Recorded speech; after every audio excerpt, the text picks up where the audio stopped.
Right. So, which is kind of the opposite of me, whereas I feel like concerns are a burden and I want to get rid of them and relax. Right then. So we've just gone live just now. In the last few seconds, we could go through Dario Nardi's book. That's this book. 8 Keys to Self-Leadership. And I'll be very careful not to show too much of it to you folks because, you know, I do want you to go out and buy it. And so we'll quote little bits from the book and we'll go through his assessing current development because it's pretty much the same as his test that he's got out there. You may have taken it, Emily, his Keys to Cognition test. I haven't. I just bought the book and I have not read it yet. So, but I'm looking forward to it. Right.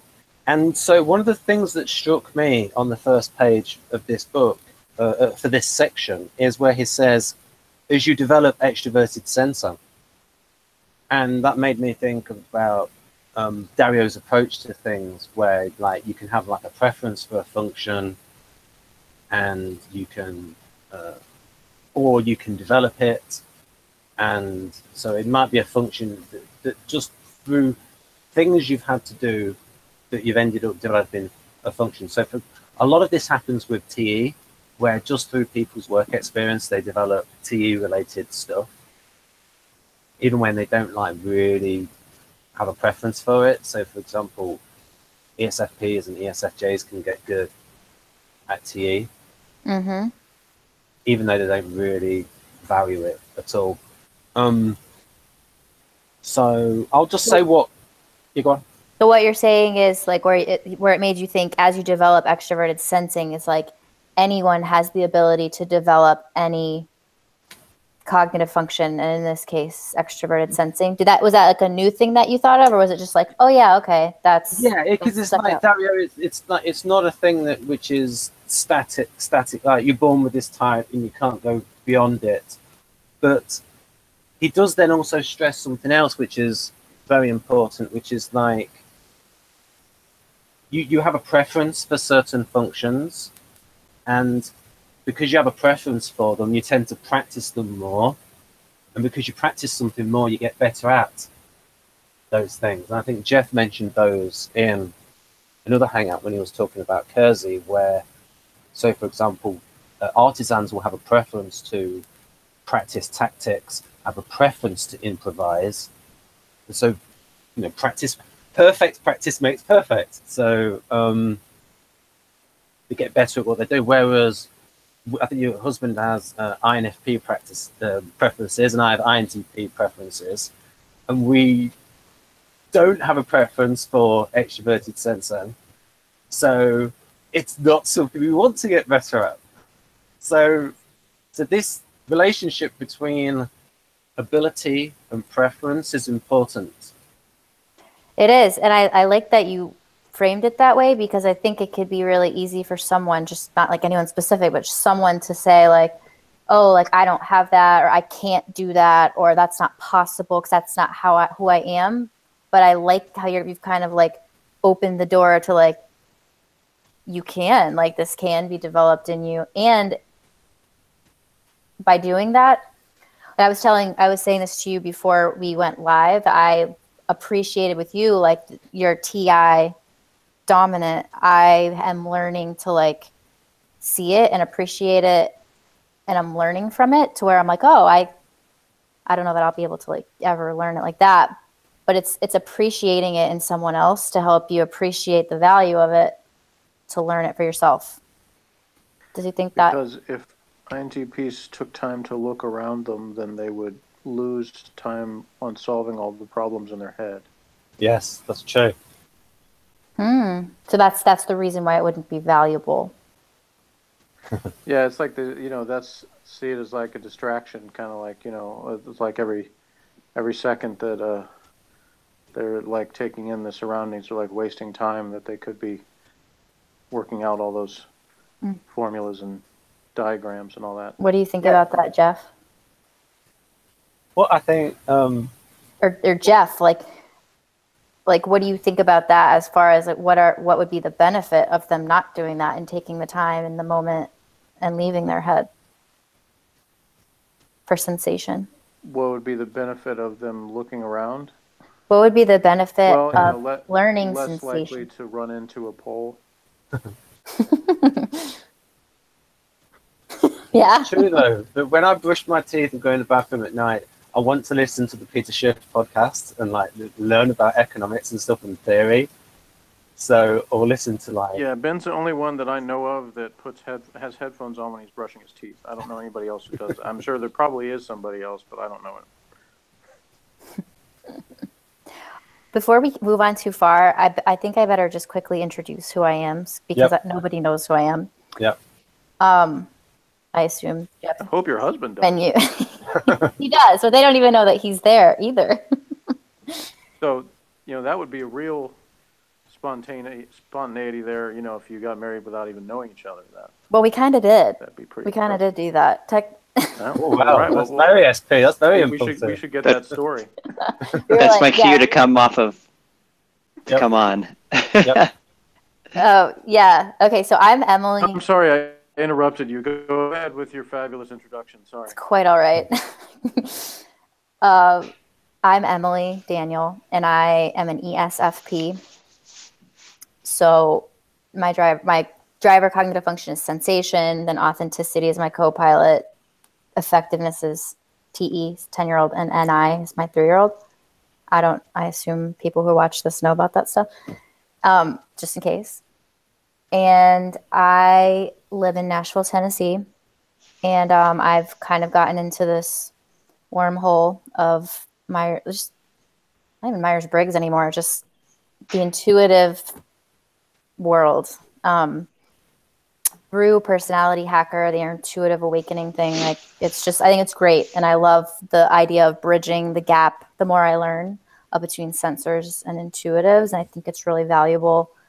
And I'm learning how to communicate with intuitives. And I'm learning a lot. And I think I'm teaching intuitives how to communicate with sensors in a weird way, like a hybrid. I don't know if Jeff would relate to that or not. That's what I feel like now. But I'm learning a lot, and I appreciate it. So I'm excited that Ben has invited me to be here and to do this today. That's all. And Michael, my husband, has joined us, and he can introduce himself if he wants to. Hello, everyone. But your video isn't up. Oh, sorry. Here we go. There we go. Hello. Hi. Was that my cue to introduce myself? Yeah, I was just saying, I don't even know what this technically is, so this is great. We're going to be going over extroverted sensation as a function.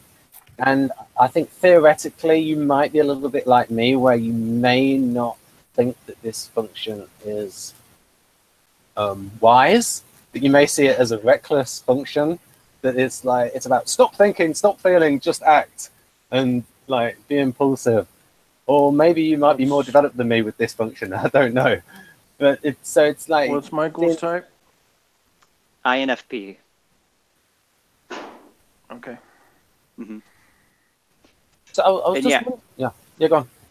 Yeah, and I'm treading.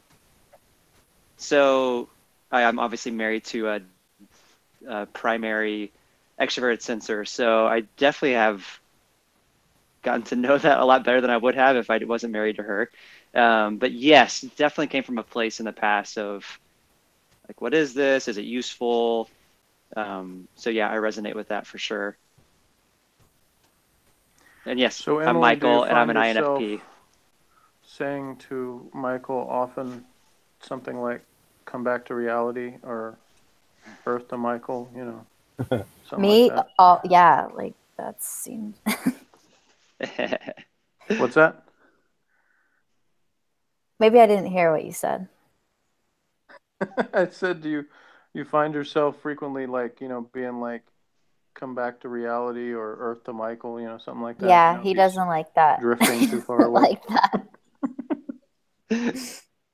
Yeah, it's a struggle. I mean, like it's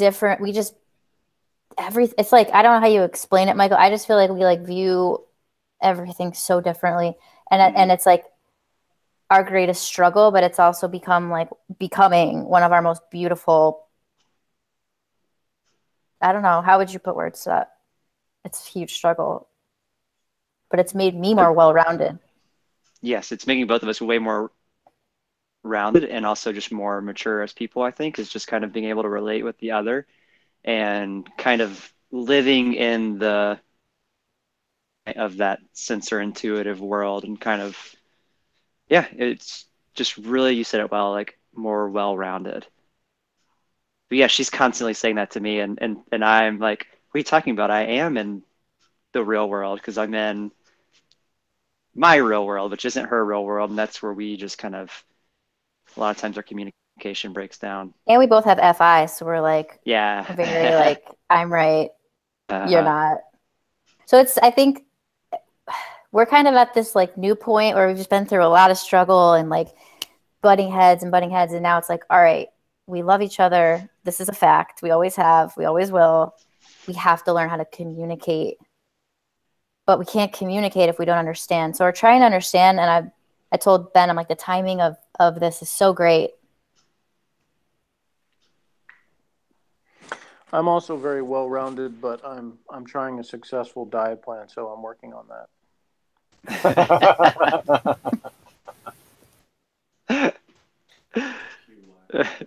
I'll have to do that as like a take that out and as a snippet and put it as like another Jeff's classic moments. Yeah, that was a good joke. I was quickly debating in my head whether to go with that or, since you said you were butting heads, to ask who has the harder head. But I went with the well-rounded one. Would you say that that's like an intuitive joke? No. I don't really get it. I get it, but I have to like think about it, and I don't really get it. Which one for the? It's the opposite. It's like taking the topic and making it more concrete. So it's like almost de-intuitiving it. Yeah. You know, which is probably more fun. Probably more funny to intuitives doing that process, but yeah. All right, I'm gonna have to learn how to do that. Yeah, my job. I mean, that's the only way I can keep going. And you talked about like getting like mentally overstimulated or whatever from like too much intuitive talk or too much abstract talk. That's the way that I can avoid that, is you bring it back to reality in whatever capacity you can. Oh, thank you for saying that. So you're welcome. So talking about concrete examples, Emily, when you we were talking about extroverted sensing and a preference for it, and I think you mentioned in a Facebook video with Lorraine about performance. Is there certain? Could you tell the audience about certain performance things you do and like practice for that? Yeah, and that might be a good example of extroverted sensing, but also practicing it and practicing it to get better at it. Yeah, for the first time in my life, I'm actually like spending time learning something and sticking with it. I think I've always just kind of like learned things here and there, like just at like maybe a C or C- level, and then I move on to the next thing. And I've never really like stuck with anything long enough to feel good and authentic about when I'm performing anything. So I have been trying to organize my thoughts here. There's so many things. I think like the performer, that always felt like it made sense, but I never really stepped into that or gave myself permission to do that for various reasons, which I could go into later. But so now I'm like, okay, that is what is blocking me. Like that's what I need to do. That's who I am. And I hadn't been doing it, or I'd been hiding. And that's speaking like generally, but also like more specifically, like tangible thing. I'm learning to play guitar, ukulele, singing, and I'm really working hard on fine-tuning those things. And like voice lessons is I think the number one thing that's helping me get super in touch with preparing to perform. Is this like too specific? No, this is great stuff. This is Okay. what we need. Okay. There's no such thing as too specific. Some people think there is, and they think it's boring. But I relate to what you said, at least the first part, because I felt very similar. Like, I always feel like I'm, well, okay, when I read stuff like descriptions of my type, I felt like I sort of didn't measure up, because it's sort of like, the examples they gave are like, either famous people or people that like have accomplished things, in my mind. And so I look at it and I'm like, look at my life and say, I've accomplished nothing. So, that's the way I feel about it anyway. So I have that kind of feeling of I'm like a bad example. But what I've come to feel like is I'm still a valuable example, because I feel like there's probably more people that feel that way, or more people that are sort of like the average person of that type than the people that are famous and, or anybody that people have heard of that way. It just happens to be our type is like, there are a lot of famous people of our type, because it's one that wants to be in the spotlight and get attention for things. So that it kind of naturally gravitates to that when there's a whole industry, of entertainment, that would be a lot of us would go that way. But it's obviously not everybody. There's more, and not even close. I mean, it's not even the majority. There's more people that are doing something else rather than being professional entertainers that are in our type. So it's like a valuable thing to talk about the sort of basic life of ESFPs, rather than just looking at it from, famous people. Right. Yeah, exactly. I appreciate you saying that. Like, you don't have to turn into this rich, famous successful person. But I think what you said made me think of something of, you haven't really accomplished anything. And I bet you've accomplished many things. It's not as like shiny as a famous person, So like, I wonder if like there's a tendency for the common ESFP to like have that desire for performance or being in the spotlight or doing something. Cause it's just like, I just feel like I told this to Michael, when I was coming out of my depression, and I didn't know why I was saying it. It was just like, I just felt like I need to say it, of like, I feel like I am meant to be seen. I have no idea what that really means or like why. And I felt kind of weird saying it, like, oh, am I like selfish, or I just like, I have a center of attention. And I've had some people say some mean things to me in the past of like, you just want to be the center of attention. And like this old boyfriend of mine said that to me. And so. Yeah, it's funny how people say that like it's a negative thing. Yeah. That's the weird thing, is like people say that like it's an insult or something. Just like Ben and I talked about this several times before, the fact that in the chapter on Artisan's Curse, he says, SPs are impulsive. They like being that way. He has to stress that. Yeah. Because it's like people use the word impulsive as like a negative, like, oh, that person's impulsive, and it's like considered a flaw. And that's why I thought that was such a good thing to point out, because it's like we're the ones who, that's not a flaw. That's just how we are, and we don't mind it. We're just told by other people that it's a bad thing. That's great. I'm so glad that you're on this call. I feel this. I don't really know any. The same way about what you said about being seen. Yeah, it's kind of the same thing. I would say that's a little bit more probably of a extroverted SP thing, but still, even introverted SPs would still feel that way to a point. Like they would want at least their creations or something that they've done to be noticed in some way, even if it's not necessarily as much in the spotlight, but they want to be recognized for what they do or what their skills are in some way. Yeah. To finish this thought so we can keep going, because I know I can get super off track and like get really into it about the performing. I think I started a business. It's called Spanish Lessons with Emily D, and I'm like the face of it. And it's kind of like, I chose to do that instead of, I was kind of at this crossroads of like, all right, am I going to seriously like do music and kind of like go down that route and really take it seriously and learn? Or will I use my Spanish and teaching degree and teach at a school? And I was like, well, you know, because I hadn't taken music seriously at all, I had no skills, not really natural skills, but not the skills you need to like actually pursue it for real. Or just, you know, well enough to like, I don't know. So I chose to start my own company and teach Spanish, and kind of got that, I guess, using a lot of my skills and that developing a curriculum one-on-one with people and like testing things out. I use a lot of my strengths in that job, and I still do. But now I'm kind of like at a position where it's grown, and I could totally use it and fulfill that performance role if I wanted to. And I've tried to like logically tell myself that's what I should do because that would be easier.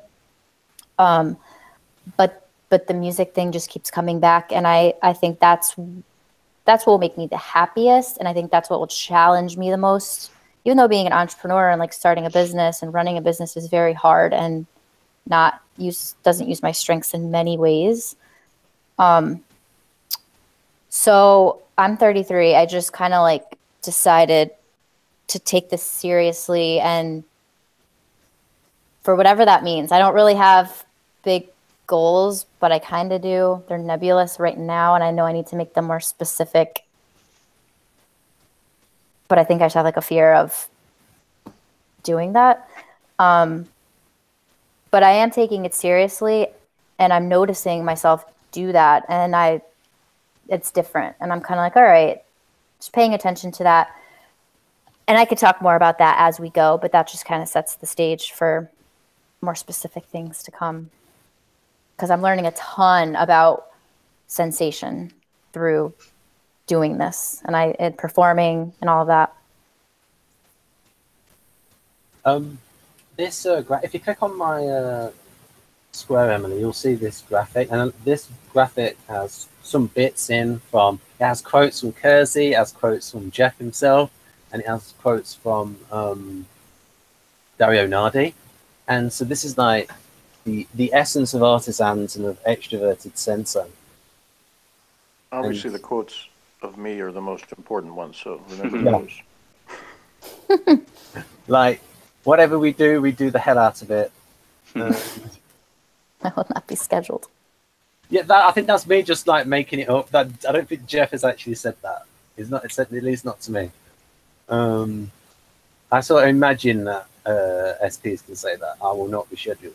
Yeah, Ben sometimes does these interpretive quotes where it's like, this is, you know, what his mind turned it into from what was actually said.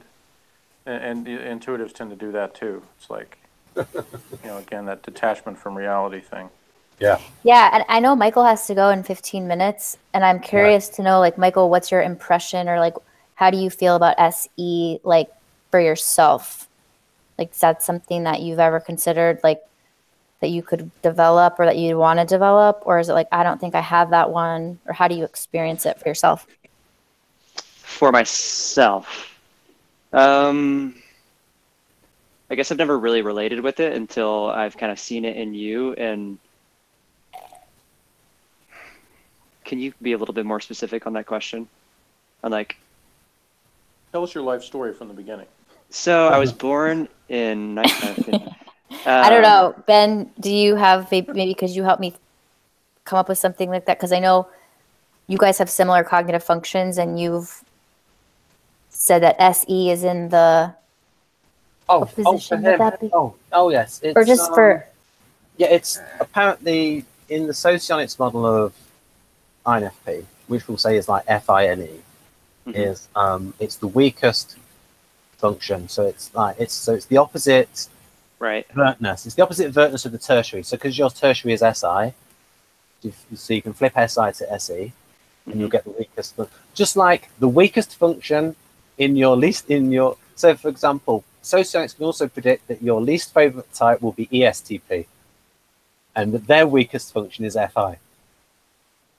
Like Donald Trump. Hey, I've got an Joe ESTP Windbigler. right here. That We was can Joe. test this theory. Morgan, say some stuff and scare him away.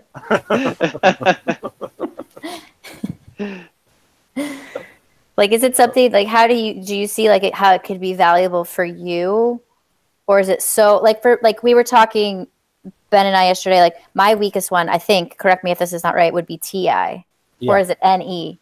TI. TI. I think that SE DOMs can do the NE thing because they are extroverted perceivers, and NE is also an extroverted perceiving function. And so they can be interested in, and of course, they're interested in novelty and things like that. And yes, part of NE is associated with tangenting and finding connections and stuff, but it also has to do with novelty and ideas and things. And all artisans can be good at that. So kind of like my father was an ENTP, and so driver, extroverted, intuitive, and I feel like that really exposed me a lot to that way of thinking, or just seeing someone, I get it, I could mimic it if I needed to or wanted to. But there are types that I haven't had a lot of experience with, like TI is one of them. So it's nice to have like a great first impression of it in the driver function. So with Michael, what were you gonna say? I think your husband will also switch between FI and TI. He'll prefer the FI, but he'll switch to TI because TI is like the other side of the introverted rational function. I could see that. Can you explain a little bit of how that works? Well, because if you're introverted and you're like contemplative and you're thinking and feeling about things, right, and assessing things about what you're going to do next. Crap. Yes. Yes, ESTP. It's a nice theory. You'll switch between the two. But what we could do... Lies. I guess I'm wondering, like, do you think that sensation is even worth paying attention to for the sake of that you could learn it for yourself to, like, mimic it? Like, for example, I actually think that there's something to this because, like, you know how we talked about how you were like, oh, I don't know if I'm an INFJ, and we're thinking, like, oh, it might be because your mother is the, you know, like people are influenced. Yeah, she's an ESFJ. And so the harmony was like drilled into you, but it doesn't seem like it seems learned. It seems mimicked. It's not beautiful all the time, but it is sometimes. In the Jedi way. No, painful. Say beautiful or painful? Yeah, painful. Oh, painful. And I'm totally like speaking for you and kind of like, that's what I... No, it's highly accurate, yeah. What we could do is go through these like questions that Dario's got, because we only have Michael first. Oh, let's do that, and we can all talk about our answers. Okay, this will be fun. So for part one, it's got, let's see if you tick this box or not, Michael and Emily. We've got instantly notice movement and impactful features in the environment. Michael, you go first. Movements and impactful features in the environment. Yeah. Well, I'll go ahead and say as an INFP, I probably struggle with just probably answering yes to all these questions because I feel like I can do all of it. That was the only one I ticked. Oh, okay. Because I would answer yes to that. Tick. Yeah. Yeah, we have sense organs. I mean, my answer for that is just like, yeah, I can't not notice it. And so for the second one, oh yeah, and these have to be like, if you think they describe you well, then you give it a tick. So for example, tick. Freely follow your gut. Freely follow your gut instincts and exciting physical impulses. Freely follow. No. Untick, however you would say that. I would say I want to answer yes to that, but I've been jaded and I've been taught that that's not okay. But instinctually, yes, that's me. But I don't know that I'd check it because I don't know that I freely do it. I want to. That's the same thing I said. Like, really? So if I'm like the most hard on myself and evaluating myself, like I still don't anybody can get less than 8 points on this thing, but that one would be one I wouldn't because of the freely part, because I feel like, you know, I do like when I'm driving, I don't just like floor the accelerator and drive at maximum speed, even when I feel like doing that. So that kind of thing is like, I feel like, well, I don't freely do it all the time. Moments, you know. But the preference, like you said, yeah, I'd like to do that all the time. It just would probably not be a good idea for several reasons. For me, it's more of like social. Like I don't want someone to like judge me or not understand why I'm doing or saying something. Well, that's part too. Yeah, at work is where I feel the most like that, because I'm like, well, I have to keep working with these people, so it's best that they not all think I'm insane. And whereas if I really like just freely did what I felt like doing all the time at work, well, first of all, I probably wouldn't have the job still. But if I did still have it, everybody would be like, let's not talk to that crazy person. So maybe might just be a fear. And then the number 3 is instantly read visible cues to see just how far you can go. Just to see how far it could go in what? With whatever's happening in the moment?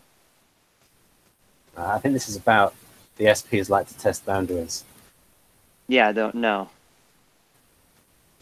No. What about this for you, Emily? Will you admit to this, or? Oh yeah, totally. But I've learned. Oh yes. But I've learned through shame techniques that like we shut down. But that's one that I don't feel as like. That one could come back pretty easily if I gave it a little work, because it's fun. And then we've got, here we go. Here's a big one. So this is where the use of the extroverted sensing is a little bit more advanced, a little bit more developed. Quickly move to take advantage of immediate options for action. No. Yes. And I also want to say that last one about testing, it doesn't have to always be like a bad thing. Like, oh, I'm pushing you to like see if I can get you mad. Like, it's not like that. Some people, I think that might just be what I think someone would think. But I've seen like it come really in handy with teaching. Like when I teach Spanish or when I learn from a teacher, I kind of like want to poke and kind of prod, and it's not a bad thing. It's actually like a really great way for me to learn and for someone else to learn and not be afraid of things. Try. Yeah. It's like when people say stuff and I ask them questions, like it's like sort of challenging them, but it's not like in a negative way. Like, you know, I'm telling you something wrong with what you think or feel about it. I'm just being like wanting to get to know them better, and that's how I do it. And my father says this, but he doesn't see the same thing in me, even when I do the same thing. Because it sounds like I'm just condescending to him because it hurts his feeling. It's just that you do it with less tact, I guess. So is that your son that's in ESTP? I didn't realize there's 2 people there. Yes. It's not just me with a multiple personality. Your voices sound so similar. So similar. Well, you know, he's copied me all his life. So. What's your name? Hilarious. What's your name? Copied me all his life, man. His name is Morgan. So Morgan and Michael are the 2 opposites. Uh-oh, we're gonna have a showdown. Michael left the camera. He took his camera away. What happened to No, I got a low battery. Yeah, I'm out of here. Talking about you and her. Oh, that guy? Nah, I just scare INFPs. But usually when they're behind the internet, they don't have that big a problem. They can hide behind their computer and they can just cry themselves to sleep silently. I love ESTPs because a lot of people are scared of ESTPs. Yeah. I am not. I think I get it. I get what you're doing, and I can do it too. Yeah, honestly, they love you just because I was attempting to look at your facial expressions. What is this, Emily? Because I was attempting to determine if you were actually an ESFP or an ENFP. Mm-hmm. And because everything you said sounded a little intuitive-y compared to what an SP would actually be talking about. Not necessarily impossible, but that's what I've been doing. But that's good. I have learned a lot. I've learned how to speak like an intuitive. Michael can problem is confirm that this connection of ours here is so bad that I just get a lot of still shots, so it doesn't help because it looks unnatural. You'll have to rely on my voice to hear it in my voice. Sharpen your skills. Sadly, I don't think that's gonna work. I can vouch that she is a censor. First. That's why I came over to look at your facial expression.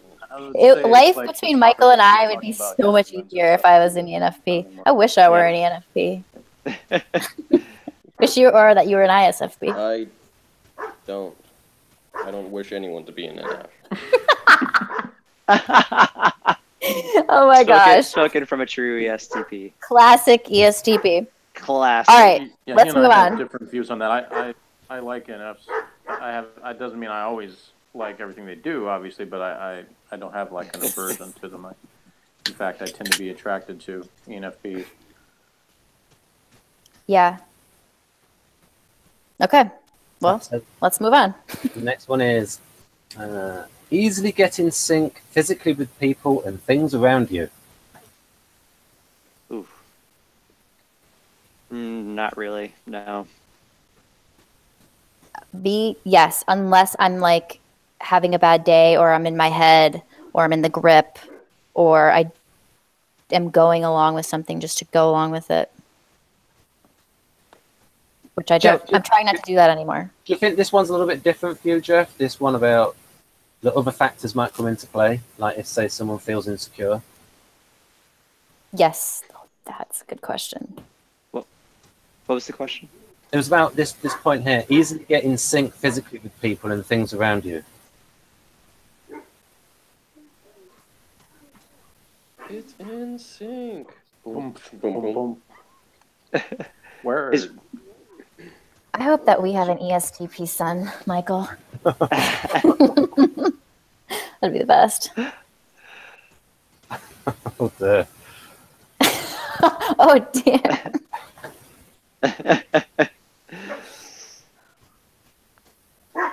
I profile my dogs, which is, you could think that's weird or not, but I'm pretty sure one of our dogs is ESTP. Yeah, she is. He is. So she tried to burn down the house repeatedly? All the time. I mean, if she knew how to do it, she would.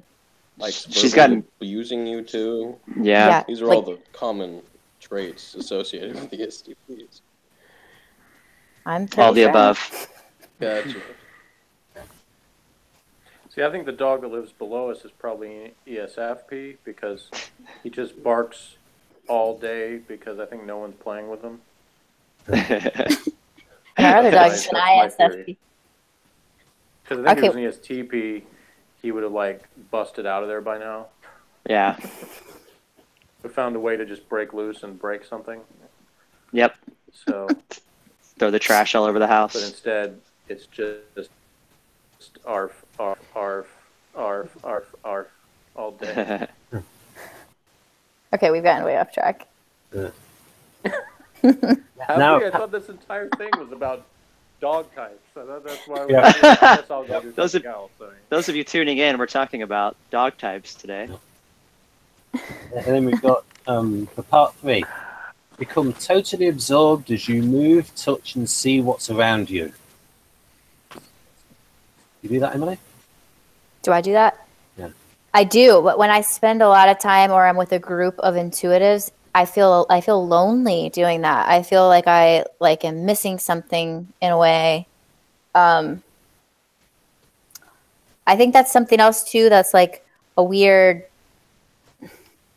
struggle being married to an NF because I want to do that all the time. What you just said, I want to do that all the time, and I would, and I do with certain people and like in certain situations. But like if I'm with Michael, it's like I know he's not there. I know he's not there with me.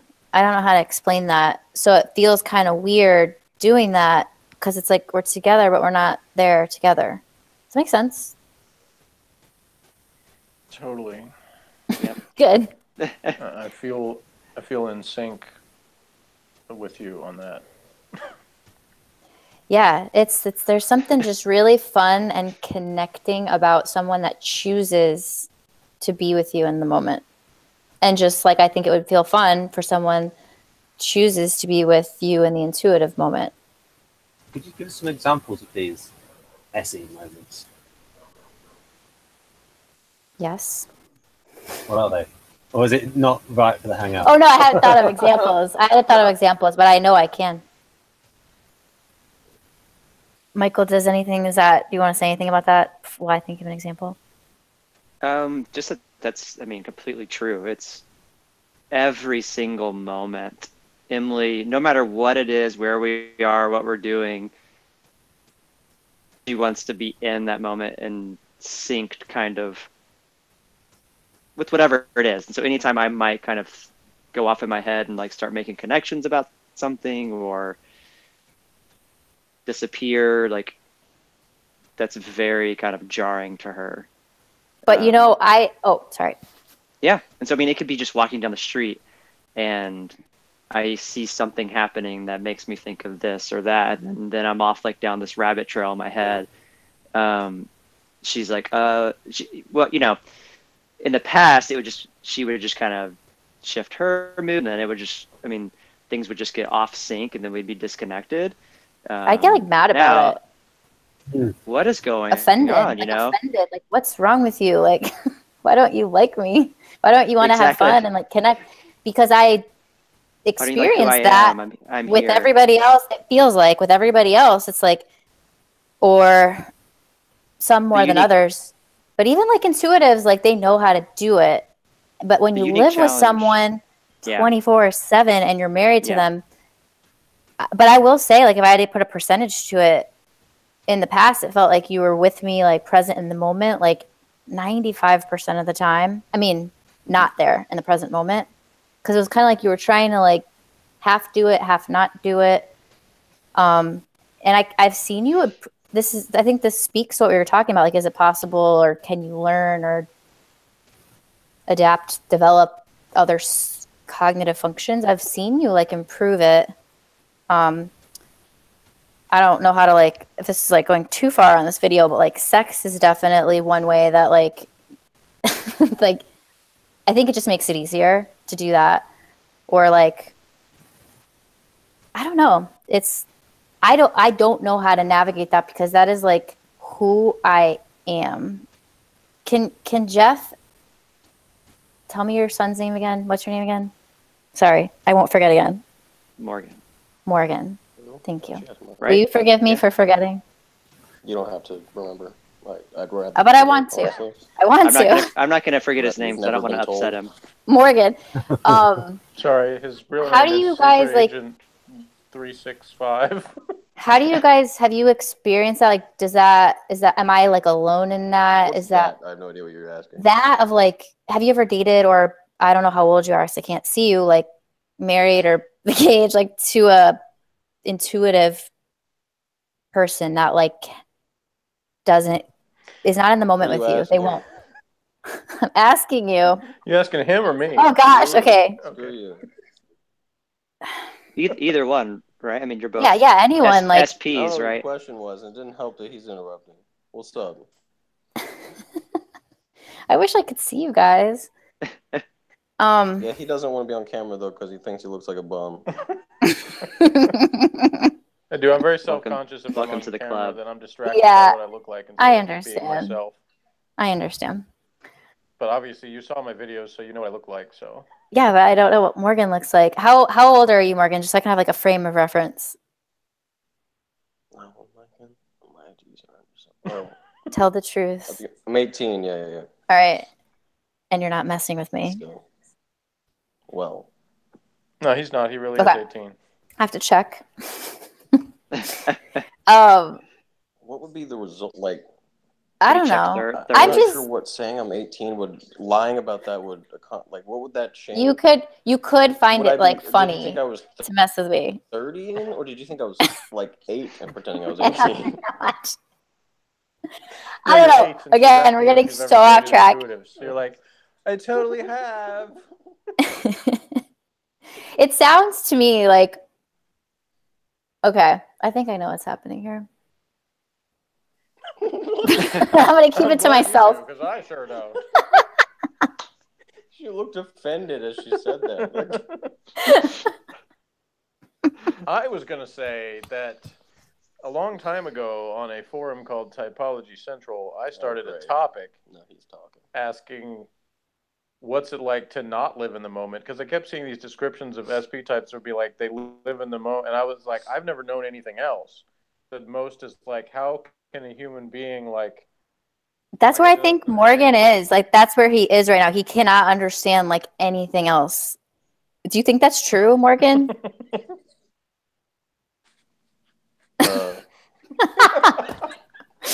All right. He don't tell you. No. But that's where I was too until I married Michael Daniel. And it was like, and saw there's so much more out there. And you said, why aren't you living in the moment with me? Why like aren't you in the moment with me? Like, do you not like me? Is something wrong? Like, do you not like being with me? That you have to like that's my problem when I talk to like ENFPs is like I'm attracted to ENFPs, and I don't just mean like sexually attracted, but I mean like just in personality wise, like male and female, like they seem cool to me, but at the same time distracted by like their idea stuff going on in their head, that I can get like slightly offended by that when it seems like they're not really paying attention to me. So I'm like enthralled and at the same time slightly irritated because I'm like, no, I'm here. Pay attention to me. I've witnessed people be enthralled by ENFPs. Yeah. And I still don't understand why. Yeah, his mother is an ENFP. They're completely unenthralled. Yeah, they're fun. They're fun people. They're fun to you, Emily, until they do that same thing. Yeah. Until they do that same thing, and then it's like they do is something anyone else could do, but that's all they do, and they're really annoying. I think one of you said earlier about parents kind of. I think that can sort of distort maybe. I don't hate all ESFPs. Anyone's view of a type. My best friend's an ESFP. Yeah, well, my best friend's usually been an ESFP. I'm just saying that I think your parents being certain types. And I don't like you either, so it's not like. I'm saying it didn't transfer over. It can sort of color your image of that type because you have that your best example, or at least your most frequent example of that type is somebody that's like has a certain relationship with you that's different. I've definitely known plenty of ENFPs other than my mother. They're all the same. So Morgan, how would you like, or Jeff or anyone, like that balance between? How do you balance that? Is it like an actual decision? Like would Michael be like, I'm going to decide to be in the moment right now and do extroverted sensing? And like, what I think I decide to think, I'm thinking intuitively right now. Like, and I'm speaking that way. It seems like thinking, quote unquote, thinking intuitively is probably easier than intuitive trying to be like conscious decision wise, because it's something you can actively do is force yourself to sit down and think about stuff. The only difference being that if there is something physical around you, can distract you from that. If you're an SP, then usually you'll be distracted by physical things in your environment. Me specifically have a horrible condition where I have to listen if someone's talking. I'm listening. It's very difficult for me to drown people. Like I have to actually drown out the sound of people talking for me to not focus on that. Yep, I understand. So because of that, it's annoying if I'm trying to be off in my head, which would be considered an intuitive thing, and someone's like talking to me, then I can't do that.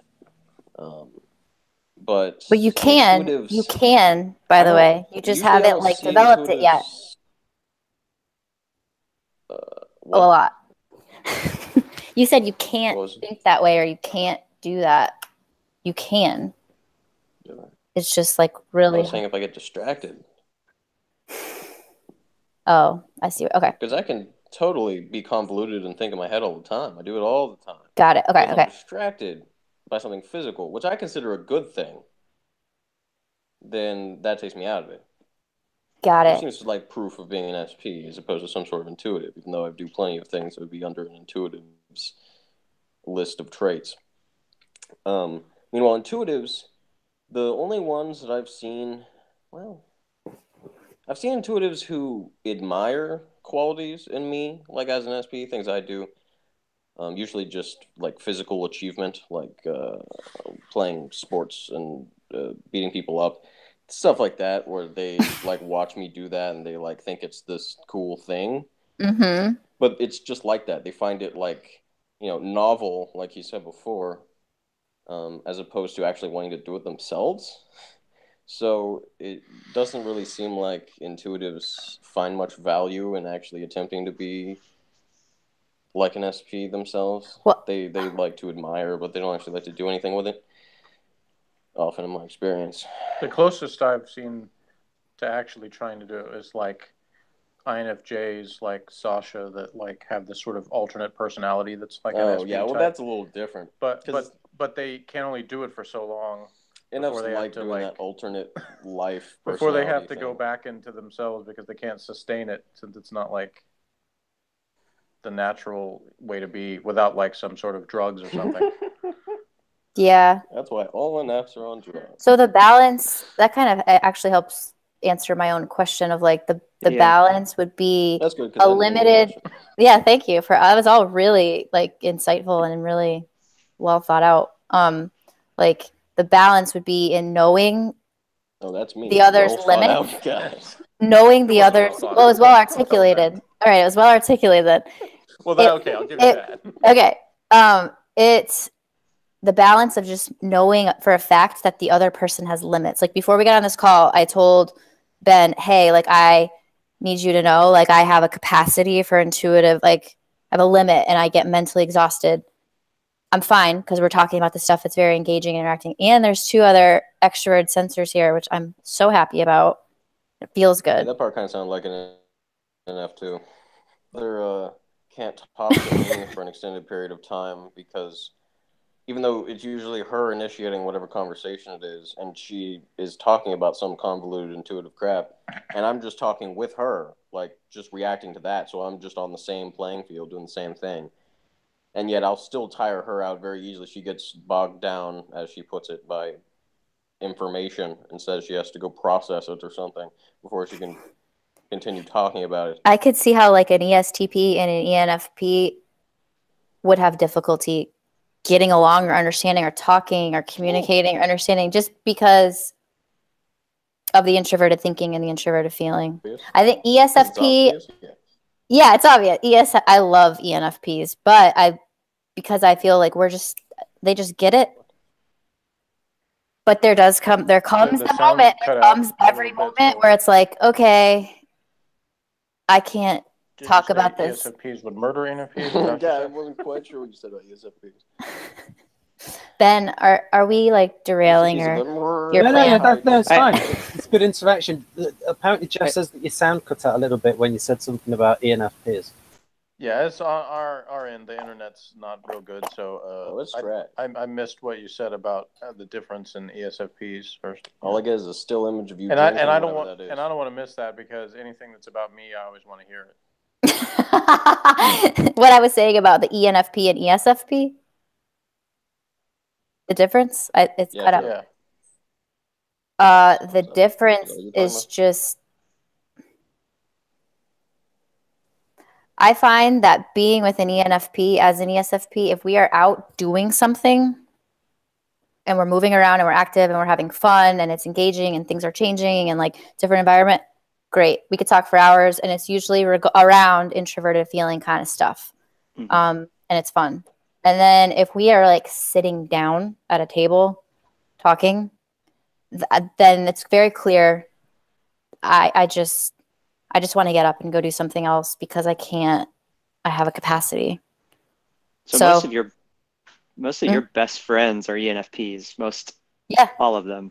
A lot of them. And what I've seen with you guys is that introverted feeling because they're usually off dreaming in their head, but they like float on to one thing or the next, but you are kind of there next to them saying like, oh, okay, let's do that. And they're like, you pull them down and you guys just do it and it lines up because of your introverted feeling. But as soon as you guys slow down, I get tired and you have to separate. And when we go do that thing, they are in the moment. They're all in. They're there. And it's very we make awesome memories. We have a great amount of fun. Yeah, but they make awesome napalm or they make awesome chocolate cake. I was thinking banana splits. That was what was in my head, but you know, I was gonna say that I think I relate more. I relate to NFs quite a bit because I think I just have such a strong feeling, so effed up, that like the feeling side of NFs, I'm totally there with them. It's the when it starts actually going to the inside that I'm lost and don't know what's going on. But that's kind of what I think. I think my mother, who's an INFJ, when she first heard of the thought that I was an NF for that reason, because I was just so always feeling-y. Emo. So especially when I was younger, obviously as a kid and a teenager, just so strong emotions and sensitive and stuff. So she kind of chalked it up for that. And I sort of did at the time too when I first read about it, because the NF descriptions were all like, this is the type that no one understands and they're so unique and stuff. And I was like, yeah, that's me. Yeah. Nobody gets me. And then the more I matured and really learned about myself as well as learning about like types and stuff, I realized that that's not really me. It's just sort of something I'm sort of fascinated by and have. I feel like everybody sort of has that search for self, that Kersey talked about. Like, it's just that NFs don't ever stop. That's the difference. Oh, that sounds... It's like the other types. That sounds terrible. I mean, to me it does, yeah, but it seems like a tremendous burden. Yeah. But in the book, like I said, and please understand me, it says like some philosopher, I don't remember the name, I think it was an Indian guy, said something like, the search for self can't actually finish, because if you ever found yourself, then the purpose in life or something like that. I'm like, yeah, that's like the Buddha. That's the NF burden right there. How do you relate to that, Michael, as an NF? It's very true. Is it something that could be fun? And that's so... his head trying to find I think he might have been. I actually think he was. Were you? I was. It made me think. It resonated so like literally it resonated so much. I just kind of was like thinking about it and off somewhere else. That's true. I see, like when that happens, I'm like, I want to be praised for what I just said because it was really smart, and I'm like saying intuitive things. Like I don't have to be doing this. Nice job. Thank you. Thank you. I can be somewhere else right now. Thank you, and nice job to you. And I relate totally to what you just said, like, because I want to be praised like for everything I do constantly. That's what That's our curse. That's our burden. Yeah. And what I've tried to explain that to people, because they're like, they use these words like narcissistic and stuff like that, and I'm like, no, that's just us. Like, that's how we get our like self-esteem from. If we don't have that, then we're like, do people like me? What am I doing? Like, am I unpopular? Does everybody hate me? Like, that's the feeling to go through. He's not like. I think it's a way to kind of know like where to go, like how to, like that gut instinct, that feeling. It's a way to calibrate what to do next and who to invest in more, and like. It makes too much sense. You sure she's not a T? Me? Yeah, and that's telling you, I've done so much work. Like in the Thank you. That is a huge compliment. Careers book about like ESFPs, like you said. I forgot exactly what it was. Like, we need feedback. I forgot how you put it exactly, but it's like I'm going blank on like what the words he said, but it's because it's not cooperator, but it's like utilitarian. No. That was the difference between those two. No, in Brains and Careers, he did the things that were like coworker. That was what it was. Like, we're of the SP types. Like, he put all the temper version of like the co-op, the initiator and the coworker and the something or other. Anyway, he calls it the coworker because for us it's like we're the SPs that like we need the audience, we need like the feedback, positive or negative, of whether we're doing is working or it's entertaining people, it's making people happy, and if we don't get that, then we don't know what to do next. So like you said, it's like it gives us direction, because then it's like, oh, you know, this attempt, whatever you want to call it, this joke, this thing, this presentation didn't work. Okay, then we need to switch to something else. But if there's no feedback one way or the other, then we don't know. We're just out on the stage with no audience. The reason I brought up the T thing of making sense is just because you were talking about the feedback stuff, which I think applies to both, at least both extroverted SPs, as both of them supposedly share the same function as their main thing of just reaction. Meaning you need that kind of feedback because you're doing things out of reaction. You don't have this set agenda you're doing. So what happens around you and people talking to you and stuff, watching their reactions, listening to what they say is what, again, calibrates you. What you figure out what you're going to do next, what you're going to say next. You get that from the feedback. So there's a weird push-pull relationship with like that need. It's a need, for sure. But like, can we be okay without it? Can we be okay like getting that from ourselves? Can we even do that from ourselves? And that's kind of what I've been exploring. And I think in order to feel like fulfilled and calm and secure and grounded, the first audience member, or like who's watching this performance of my life or your life or whatever, like the most, it's me. So like, hey, she's ahead of you. I don't know what that means. So I think he's calling you more mature than me. I think that's what that Yeah. No, I'm saying you make more sense than him. Oh, yeah. You've thought about this much more than he has. I've just been through hell. And I've like problems usually lead to solutions. Yeah. Seems like it's working out for you there. Well, I think I was going to say, like, it's all like on a scale in terms of like, you know, not everybody is Chris Farley. You know, he was like, basically, he didn't actually kill himself, but pretty close to that in terms of like, you know, with drugs, OD or whatever, because he was somebody that, according to the people who knew him best, reminded like practically every hour that he was funny and entertaining and useful, and if he wasn't, that he just spiraled into really terrible depression. And not everybody is that extreme. That's like the extreme side of it. And unbalanced. Then the other extreme, I guess, would be somebody that is much more confident all the time. They don't have to be reminded nearly as often. But I think even the other extreme still probably needs it sometimes, just not nearly as much. Like they're able to do it for themselves much more often in terms of being like, you know, they can go longer periods of time without somebody else giving them that feedback. But I'd say there's still a limit even on the There's a limit. There's totally a limit. And if that wasn't seen, if like if that wasn't seen at all, I'm trying to think of how to put a concrete and an abstract together. I truly believe that that is a need, like for ESFP, and I think ESTP, and it, like you said, it's a spectrum. There's a balance.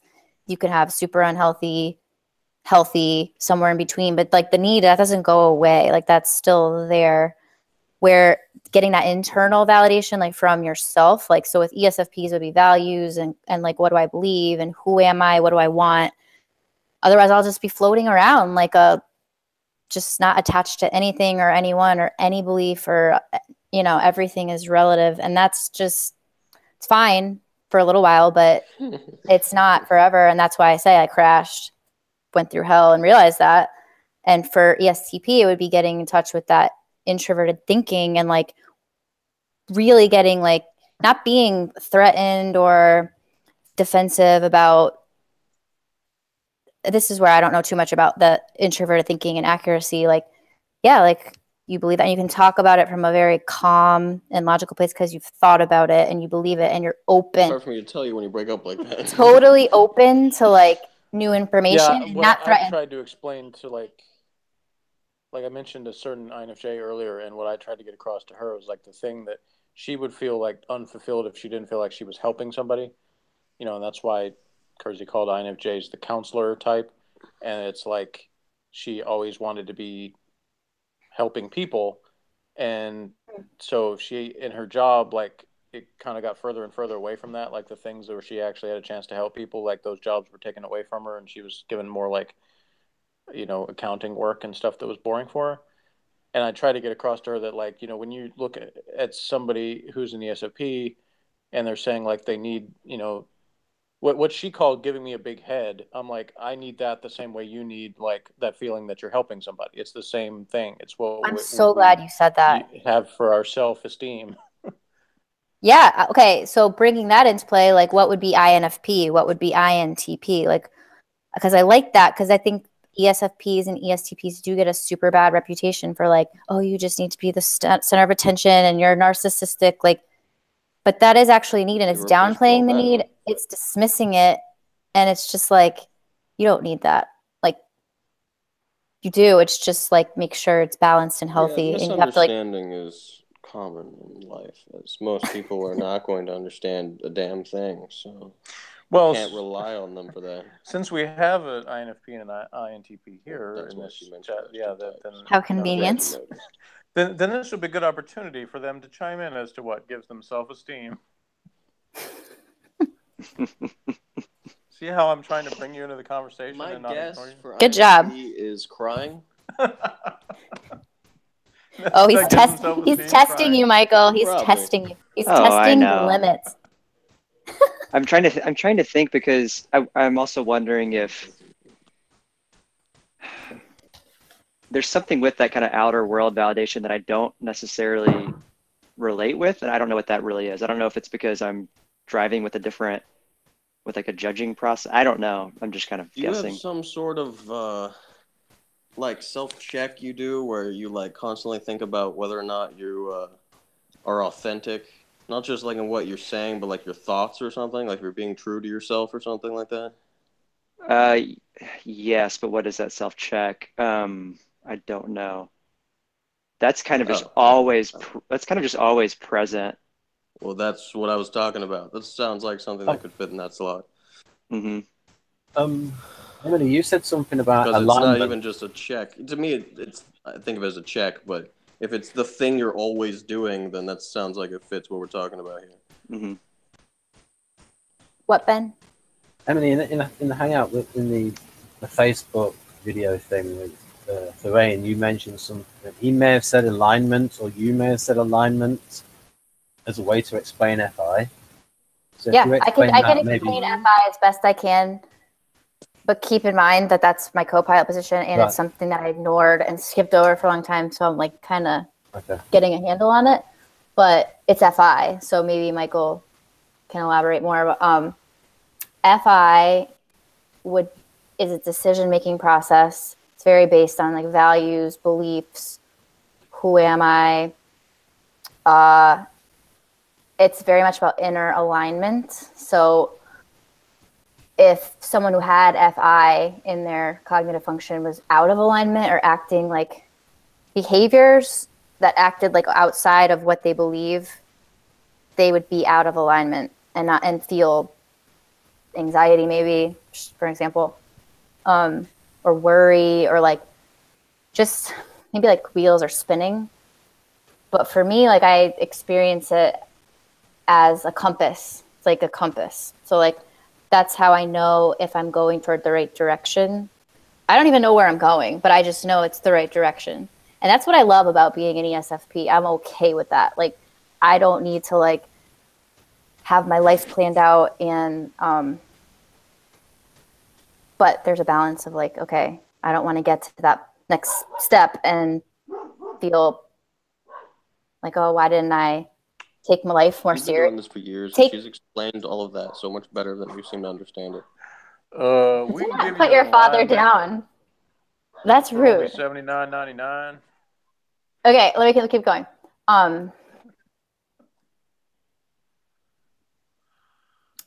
If you ignore FI, it's just not good. Oh, I lost my train of thought. Morgan. FI. What was that? Your train of thought derailed on the way to the station. You don't mind that you don't necessarily know where you're going, as long as you like. Oh yeah, as long as I feel okay. I feel good about where I'm going. But I think learning about all of this stuff and being forced to address that other side, because like sensing and intuition, like they're both part of life. They're both important. They're both equally important, whether it feels that way to me or to Morgan or to anybody else. Like they're both equally important. It's just a weakness of mine. It's a blind spot. It's a shadow, like kind of thing. So if I don't pay attention to that, Yeah, and I I'm don't like, know if I'd go so far to say equally important. I know it's a stress. I I know it's. I can't even believe I'm saying that. I think there's a reason why there's less intuitive types, because if there was really like half and half, the world would not run like like logistically the way it does. Like there'd be a lot more chaos. And that's not like an insult to N types. That's just like truth. It's like because it's just like they're like the idea of people, and so they're very valuable. But it's good that it's not 50-50. If you because classify importance as importance to the actual person itself, it fits just fine. But importance to some greater purpose, like what are you talking about? if I want to do anything with my life at all, like anything great or big, I have to access that intuitive side. Otherwise, I will be so stuck and immersed in this moment, which is fine. Like, but I think the older you get, the farther you go. Like you realize, like that's. You can't ignore that forever. Like you can ignore it for a little while and, you know, up to a certain point. I kind of feel like I had the opposite experience. Like I kind of went through a phase where I realized that it was okay to just be myself without like being so critical of myself, because that was the way that I probably used intuition when I was younger, is that it was always like a way to reflect on my flaws and bad things I had done, things that I have mistakes and stuff. And I had to come to a point where I was like, you know, Introvert intuition. I can just like relax and enjoy my life and not be so hung up on that I didn't do everything perfectly. You know, I could intuitives see seem to often believe that their intuition and the things that they're seeing with it are something that other people miss. Yeah. Like they're missing out on it, which Yeah. is something that I do not believe. I don't adhere to their philosophy on that. I feel like there's a reason why people are different, and I feel like it's like it's okay for something to be important to some people and not to others, and that's fine. That society works that way. We don't need to have, and it doesn't mean that I think there's something wrong with saying, "Oh, I want to experience, you know, things I haven't experienced before." That's a good thing, but not somebody think, "Oh, I have this deficiency because I'm this type, so I've got to build up this other side of me." Where I don't think that's necessary. I don't think there's anything wrong with. I think it kind of happens naturally with life, and that, you know, that's when I've seen like type forums where people are like, "How do I develop my, you know, sensing or what?" And I've always looked at that as like, just live. You know, you but don't they really have need to to go understand it from an intuitive perspective before they can do that.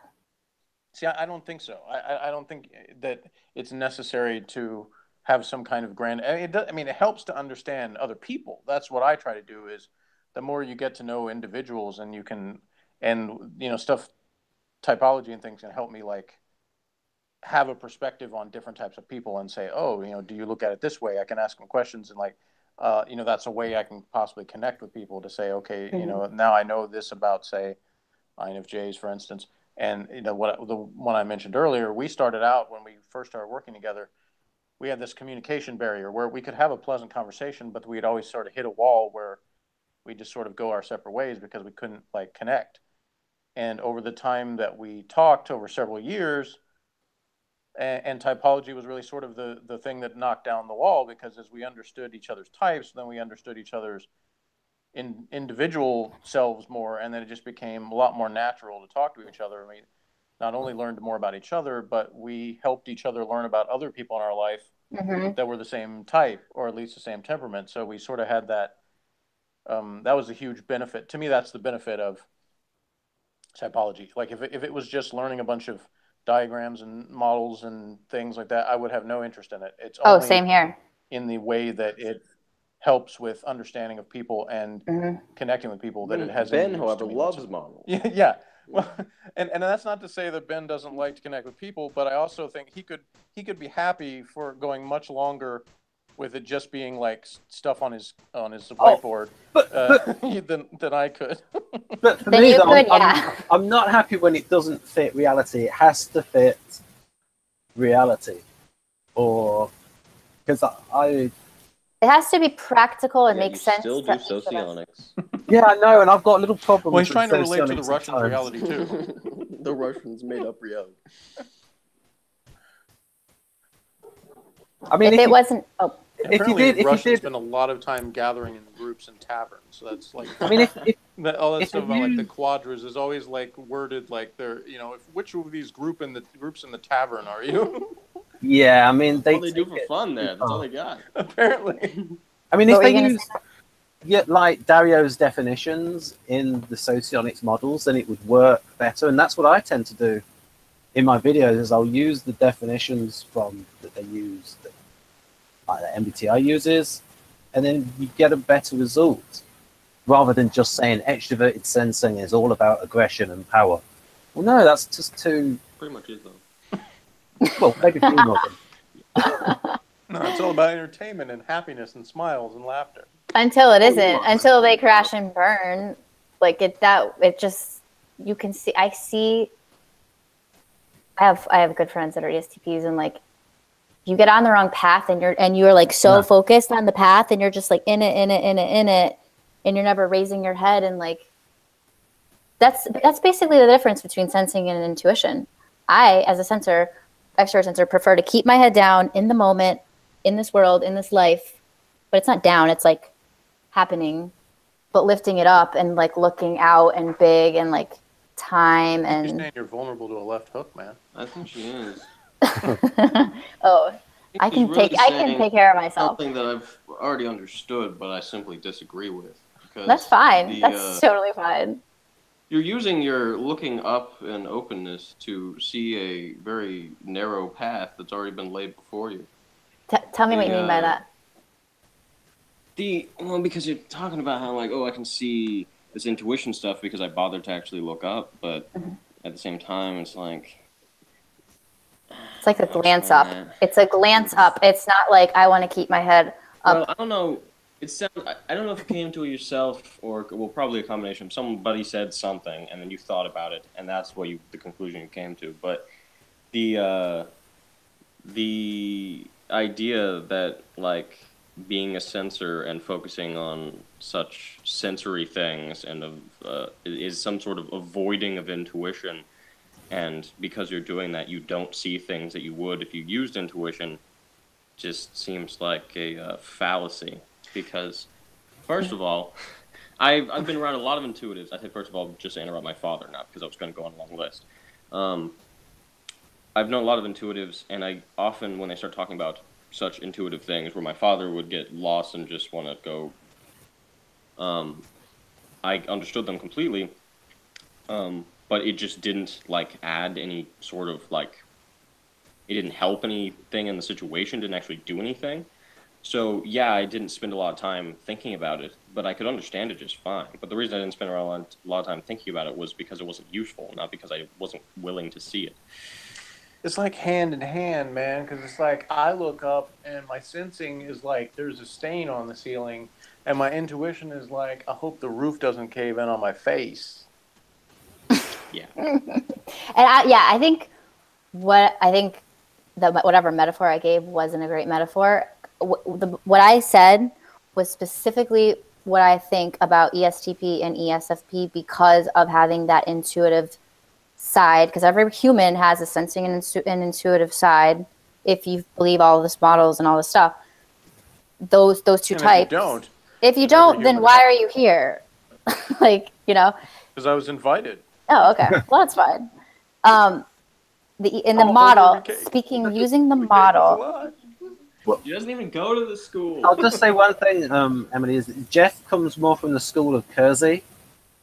Okay, that might be like the disconnect because I'm kind of like. Was she brought up on socionics? Oh man. Oh no, she's more brought up on, say, maybe MBTI and learning the functions. That's how I have made sense of sensing intuitive, and I would say that Kersey is more scientific, because, and also his background was as a proper psychologist, whereas socionics is more like a philosophy.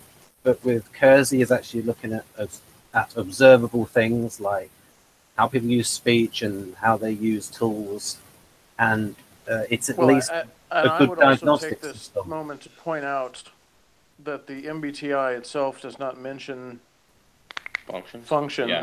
And in fact, the Myers-Briggs Foundation, that is the since Myers and Briggs aren't around anymore, that's kind of like the extension of their legacy. Their will. They spend very little time talking about that either. And when there's a good video that's like an hour and a half long, but if you willing to sit through it, it talks about like how when they're like MBTI counselors like help someone arrive at their type, like that, whether they just don't take the test, they have like a session where they talk to them and like explore stuff and find out if it really fits them and thing. And the functions are like not completely ignored, but they're like down near the bottom of things. They go through a bunch of other stuff first, MBTI like that they think is more reliable than that. Is so good on the actual type letters thing. The functions are useful ways to talk about ways that you think about things and reactions to things that happen in your mind, but the focusing on relation between functions is a bad idea, just because it's really convoluted and often doesn't actually reflect anything. See, I disagree with that. I disagree with that. But that's also because that's how we were like raised or whatever in our knowledge and our experience. And that's fine. I feel like it can be a useful supplement, but it's like it depends on how it's used. And the people that really, I don't have a problem with any individual saying this is what works for me. I think that's great. The only problem I have is in the sort of typology community online, you have too many people that are like aggressive about like that. Somebody will say, this is my type, or I'm struggling to figure out my type. And you have these sort of people that swoop down into the situation like, oh, you have to learn everything about the Jungian functions and understand this 100% before you'll ever know anything about your true self. And I just think that's really bogus. So that's what I have a problem with, not people like using that in terms of their own self-discovery or even like, talking to other people if it's beneficial for them. But see, I hear that and I'm wondering, like, is that an intuitive thing that's like an aversion to it? Is it? Could it be? No, it's a feeling thing. What? People give off this vibe to him, I don't know how it works exactly in feeling. You could probably understand better, but it's a feeling thing. He specifically, the actions that those people take is what makes him have aversion to that. Mm. Yeah, I don't even know what we're talking about anymore. Aversion to that is like based on like wanting people to not be jerks. Yeah, that's right. It's right. Just nobody wants that. You get these people who are, and the socionics people are the worst at being like the bigots about it, where they like bash people over the head with functions. Is socionics Alien guys go that stab themselves when they're talking their type? Those guys were the real aggressors. Oh, the podler. What is socionics? Those are the guys. They're still around, I think. Is socionics like the cognitive functions? What is? I don't know. Socionics is a. Socionics is Russian propaganda. That's what it is. Well, no, not really. Ben, what do you think it is? I want to know, Ben, what do you think it is? I think socionics. So, for example, it has some good. It has stuff in it that doesn't work, but it also has some very good stuff in. Like when I was telling you about the weakest function, the break function. So, for example, in ESTP, the function they care least about is Fi. Would you say that's true, Morgan? Do you care least about Fi?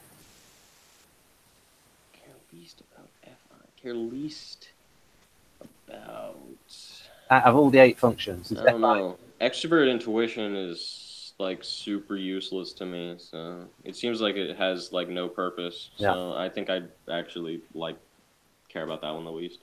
Right. So it can be good for it's good at predicting, but I think it's better for intuitives than for sensors. Good at predicting. I do agree with Ben that it is useful for certain things. There's certain charts. That's the problem. There's too many charts. But there's this one specific chart I remember out of the thousands he's shown that he was talking about the relation between different types and their usage of functions in relations to other types. And when you actually tried to bring it down to how it reflects on actual people and like, okay, this person's in a room, this person says this, This is what might be going through their head. That stuff seemed to be a decent way to understand some of that, because when he was explaining some of that, it did fit in some of my experience with actual people. But so much of socionics, he was been going on about Model G for a while, and there's a lot of models and things where it doesn't actually reflect on reality. It's just people who like to make charts and make things point to other things, and it doesn't work. I was going to say, I think the Model G thing is closer to the mark than some of the other socionic stuff, and Ben and I talked about that in multiple videos. Didn't pay attention to the names of the models. Because that's, like that Victor Galenko dude, seems to be a little bit more in touch with non-Russian reality, even though he may not speak other languages well, but his surmisations, I don't know what that form of the word is, seem like they're more on point about people than some other people. But anyway, yeah, we did this 8 series of videos, Emily. Like, it was like 8 2.5 videos, 8 2-hour videos. I know, I can't believe I did all that. Like, that's, I know.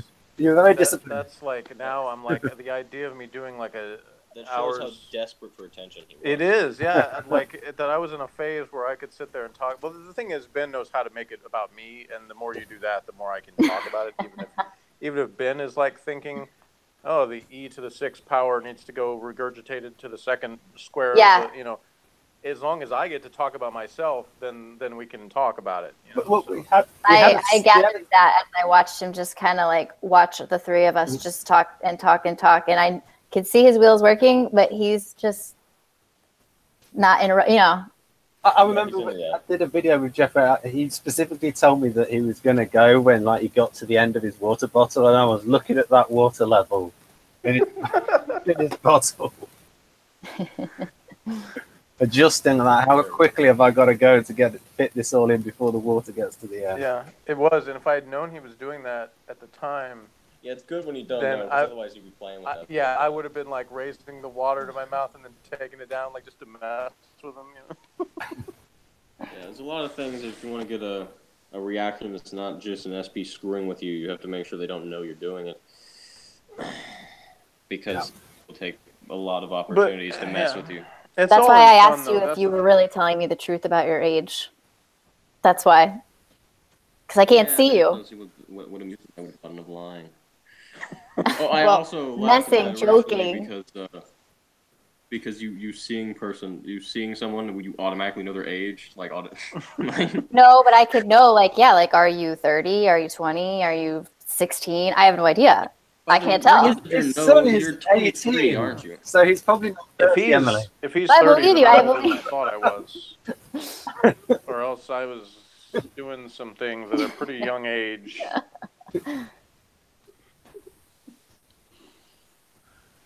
Don't even pretend like seeing someone doesn't give you a lot of information. It gives you a lot of information. I'm not great at telling people's ages by looking at them, though. Yeah, I'm not either. And honestly, people aren't good at typing me for my age either, because it's been multiple years since people thought I looked the age I am now. Oh, yeah. I look about the same. Yeah, it's cool for me because, like, now we will go out to eat and, like, people will think we're brothers and that. So, like, somehow his getting older has made me look younger, which is awesome. So nice. Yeah. Yeah, you honestly didn't, like... There's a certain point where it didn't really seem like you you don't look super old or anything. That's the sweetest thing you've ever that's said. The first positive thing he said. A little 10 years of, like, not aging seems like. It doesn't really look like you got that much older in 10 years. So where are we at? Where are we at? Where are you at? Central Egypt. We have... Central Egypt, man, that's the trashy part. South Egypt all the way, man. Here we go. It is You're on the wrong side of the river, boy. We've got one here that I don't think Jeff agreed to this one, but maybe lots of SPs. We've got enjoy the thrill of action and physical experience in the present moment. That's all to live for, really. That was stuff's boring. Yeah, boy. For me, it depends on who I'm with and what I'm doing. If I'm with people that I don't want to be with or that are boring or bringing me down, I'm just like, I check out. Nodding head. You can't Nodgy see me, nod. but I'm nodding my head. However, I need to stop Yes. doing that. I need to do that less and find a way to have fun and enjoy the moment, because it's just better than checking out. And that was That another is what thing. that is. That was another thing I was trying to explain to people. Like some of, on typology forums and things, because like it's one thing explaining SP temperament, Joe, but also like the extroversion thing to introverts. Because for a long time I thought I was an introvert because I misunderstood like social awkwardness for like introversion, and I went by like the stereotypes. So like, extroverts are all these, super outgoing people that have like 5 million friends and are always out partying. And obviously that's not the case. But I had someone ask me like on a forum, like they didn't understand when I said something about, or actually it was somebody else. There was a video, somebody else who was an ESTP woman was talking about how she could sort of tune out or detach from an experience when she was out with friends or something. Mm-hmm. And the woman sort of interviewing her was like, how does that happen? I thought as an extrovert, you're like, that's where you're like getting your energy. How would you like tune? And I totally related, because what she was talking about was like, if we're not having fun, not enjoying ourselves, not connecting with people, just being around people itself is not doing anything for us. So we can be just as like uncomfortable as an introvert would be. In fact, more so, because an introvert can possibly be, if they're one-on-one connecting with someone in that environment, they could be enjoying themselves more than an extrovert is, because if the extrovert's not engaged, then it's almost worse. So that's what I had a hard time explaining, but was trying to people, because they didn't again, we're sort of seeing in this simplistic terms like extrovert with people, good, introvert by self, good, like this was the only way to look at it. And I'm like, it's not that simple. No, it's not. And just like, none of this is simple. It's all very complex. That's why people get into fights, I think. And that's why people who know a lot and it is complex, they like don't even know how to make it that simple anymore, or if they ever did. That's what I think. That's my opinion. I mean, ESTPs get into fights because they like getting in fights, but. Yeah, can you tell me what you like about that? Could you explain that to me? Like, what is it? What is it? Like, is it fun? Like, Well, you ever been on a sports team? You have fun playing soccer or something? It's the same thing. explain it to me. I don't know how to explain. If you're an SP, I don't know how to explain this anymore. There's something that you like doing because it's just fun to do. Because you focus on it, right? You get in the zone or something. It's the same thing. The interest between people is the only difference there. SPs always have something or multiple things. Does it give you like power over someone? What? That'd be cool if I could drain their life force and give them self-magic powers. Well, I say that because I see. You think they're like social repercussions, man. None of it's about repercussions. It's about the actual event, action. With people, messing with people. No, it's not the messing with people. Oh, that's what I was talking about. Okay, we're talking about different things. We're talking. People. Yeah, I'm talking about fighting people. Okay. Yes, I understand that. I totally get that. You said messing with people. That's what I thought I heard. No, I said fighting. Because when you said people, that's why people get into fights, and I said ESTPs like getting into fights, so that's why they get into fights. Messing with and people. like messing with I don't. But I relate to part of it. Like getting in fights itself is not that thrilling to me, but I do get a thrill out of sometimes just kind of blowing up. Like he likes spontaneously combusting. Now you like verbally, like just kind of letting off steam, like it feels good, and so it's good if I'm with somebody who's not like offended by that, because they won't like your son. Get their actual feeling. Yeah, I mean sometimes he would. Depends on what we're talking about, but yeah, sometimes he's good for that. Other times he will sort of get his feelings hurt, but it depends on what it is. Because we have a slightly different relationship, I guess, than I would with some friend or somebody that I knew that wasn't family. But yeah, I have a coworker and friend who I can do that with, and we can sort of like blow up at each other briefly, and then like it's not a big deal. Like I can remember one time where we did that, and like a couple minutes later, like he came back in the room and said, "Do you feel better? I feel better." And it was like. That's how quickly like it is for us. Whereas there's other people. That's what I meant when I talked earlier about being myself at work. is that he's really the only one at work I could do that with, and there wouldn't be any kind of lingering problem because of it. Got it. Because pretty much, I mean, my boss is an SP too, but because he's my boss, we have a different kind of relationship there also. He's also an introvert, so he's an ISTP, so there's already sort of it's kind of a weird relationship with him because he's the boss, yet he doesn't really like talking to people. So he's as non-hands-on as possible while still being a hands-on type of person. I mean, he's hands-on with like machines and inanimate objects, but not with people. You know, with people he's awkward. So that's the thing with him, is that he just wants people to just do things without him having to actually talk to them about it. He just wants it done, which a lot of times is fine with me. Like, you know, I like having a boss that is just sort of like, if you have what he needs when he needs it, then he's happy. And because I can do that.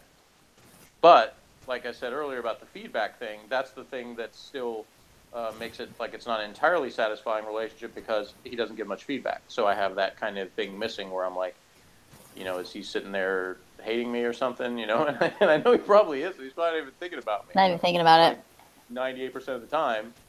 But I still have that a little bit because I have sort of that self-conscious thing where I'm like, I want people to tell me what's up. Like, even if it's negative, that's the other thing that the NFs have a hard time understanding. It's like, I'm like, I would rather somebody like slap me in the face and be like, you're annoying and here's why. You know, I want them to tell me why. But then I would somebody not talk to me and ignore me and stuff. Like, that's the worst, is somebody ignoring me and not telling me what's up. So ideally, I'd like everybody to like me, but I know that isn't going to happen. And if somebody doesn't like, or if there's something somebody actually doesn't like that I'm doing, I want them to tell me so I can be like, well, maybe I can change that thing. Maybe I'm not like attached to it. Like, this is what I have to do. And do you feel that way, Morgan? Like you would want someone to tell you? Or do you not care? Yeah, I agreed on that. Yeah, when people just don't communicate, it's completely useless.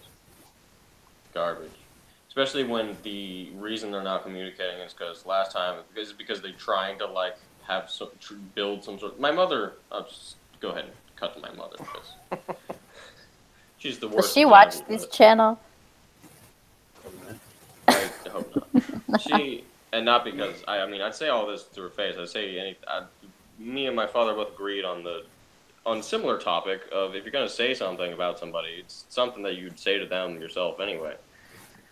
But she... some sort of NF detector thing went off and said that our relationship wasn't like good enough for her. She wanted it to be some ideal thing that wasn't. So in order to bring it to that, she was telling me to be more like an NF. And in doing so, she was having conversations where she's like we're trying to find some sort of common ground, I guess. And in these conversations, she gets more and more agitated and crap at me because of who I am. And because I state too many facts, and that's a problem for people. So in that, she'll then she's like, she can't handle it anymore, so then she stops talking. And then that non-communication doesn't really help her relationship with me. In fact, it makes her feel worse about it because then, you know, we're not talking to each other, and that was against her ideal, whatever the hell it was. And if she actually has a problem, then yeah, it's much more useful for her to tell me whenever it actually happens, than like linger on it for days and weeks and then cry about it a whole bunch and then come back later and talk about how I'm this huge meanie because I always do this one thing that I did this one time that she never told me was a problem. That kind of thing. It gets annoying. It's way too complicated. You might as well just like say what the problem is so you can deal with it if it's a problem. It's so hard to do that. It's just like, not like you and your mother, but just like I'm thinking NF and SP.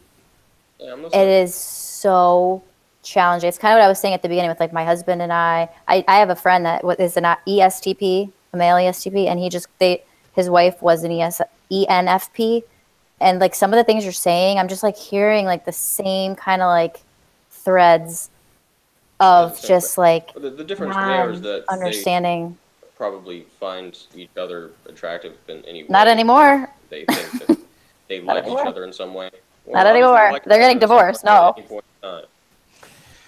Some point in time, that was like attractive and shiny, and then, I mean, same thing. It's like Michael and I don't get the people being. I don't know. People like ENFPs for some reason. I don't understand why. I really don't. That might be your life's work. I understand INFPs are even more like, why would you bother? But ENFPs are more like. No, it's so. I'm telling you, it is literally work. It is work. Yeah. And like with you, like your mother's not going away. Like she's your mother. She's gonna be your mother forever. Would just make the INFP cry and run away. That's. Yeah, that's not gonna help anything. It might in the moment. It might get them away from you. But like, if there's a person. Not my attempts to. I once had a conversation in which I was speaking with an INFP about our mutual like for double daves, and yeah, it ended in them being scared of me. I'm like, it really just comes from me. I like pepperoni rolls, but you can't be so intense about it. Exactly, it's really ridiculous. Well, when you were saying like, I just want someone to tell me the truth or tell me the feedback, like what? That in and of itself is like totally subjective. What's subjective? Maybe I'm kind of like taking one thing out of context that I was thinking about. Like, I didn't hear you cut out. You said you really you would prefer someone to like tell you like if they have a problem or tell you about something, well, yeah, right? If you're gonna solve a problem, that's the way to do it. But like if you're coming from totally different frameworks and mindset, it's like you can't do that. It's like impossible to do that, to communicate if you don't. Are you saying it's impossible to get across to the other person, or impossible to articulate to begin with? It's like speaking two different languages. And then being like wondering why you get across to the other person. Yeah, I understand that sentiment, but at the same time, if you don't try, then you're not getting anywhere. So if it's actually that big of a deal, you're gonna have to talk about it at some point. It's not like you're gonna work out a problem with someone else by yourself. That's not gonna work. Yeah, so. I know. That's the catch-22 of like in all that trying. It's like a lot of damage can be done. Like a ton of damage can be done in the name of trying. Yeah, trying is got a lot of stuff that can go on with it. That trying is why I don't ever go to my mother's house anymore, because she's been driven to insanity by it. That kind of thing. If you really can't communicate at all, especially happens when people are, when they have aggression towards each other, really about like certain points. Not necessarily like they hate the other person, but it's like. They've like experienced the other person doing this one thing that they really hate over and over and over again, and they're like really stuck on that is like something that they've done to them. Mm-hmm. That's often something that it is where I've been told that like I do this thing all the time, and this thing is like me being a jerk. So that is them being like aggressive. So because of that, there's a tension as opposed to being on the same side. Is what I'm saying. If you come at it and both of you actually think that you're on the same side, you can work it out. If you don't think you're on the same side, because it usually goes to hell. Yeah. Do you think that you come across as intimidating? I've seen evidence to that fact often, yes. What do you think I'm not very about intimidating looking to myself, but I'm apparently intimidating to quite a few people for no apparent reason. Like, what do you think the reason could be? I don't know the answer. I don't know the answer. That's what I mentioned, is that I have no... Oh, I see, I see. FPs, just because from experience with introverted feelers, they seem to take words as some sort of attack sometimes, so that's all it is, because I say things, so that's easily construed as an attack. That kind of thing is just like, it depends on what mood they're having. Again, with my mother, great example. Or even, I had another ENFP friend, which is a great example between the two. I could say the same things to both of them. My mother, one day could be like, that's some huge insult. And another day I could say the exact same thing and she would laugh, because the entire purpose of me saying it was to be a joke, but she only took it as a joke that one time. Meanwhile, my ENFP friend, she would always take it as a joke. So we had a better relationship, because when I said things to be funny, she would laugh at them instead of taking them personally. Yep. But sometimes so it's not like a joke. Sometimes it's like not a joke. Or well, usually when I say something, I basically have two things. So I'm either trying to be accurate or funny, and sometimes they overlap. But that's pretty much everything I say is along those lines there. Well, I gotta say, for being 18 years old, you are like way ahead of the game in many ways. Just, I don't know. That's my opinion. Yeah, I tell him that too. He definitely understands a lot more. But you're at, like, you have, age, that's for sure. You have such a great advantage, like knowing all of these things, and like. I don't consider it an advantage. It's an advantage if you like. It's. This is all my opinion. Like, say whatever you want to me. Like, I don't care. Like, this is just my opinion, and we're talking about these things publicly, so I'm just gonna say it publicly. Like, I think you could really use it to your advantage if you like use that brain of like that tactical, strategical like brain to like just look ahead. Like, what do I want the outcome of X situation to be? Like in 5 years, like how do I want the relationship with my mother to be? Or like when I'm married to someone, like how do I want the You share your nest. what? No, I made all these mistakes myself. That's why I'm telling you this now, because you're young and you can like really use it to your advantage. There's a little bit of a difference between probably me and you, but there is ESFPs I've encountered and myself. Well, I'm saying this specific one. I don't know. I figure it's accurate, but didn't want to speak for you now. Is that I don't have the same kind of emotions that ESFPs do. I'm not saying I don't have them. Yeah.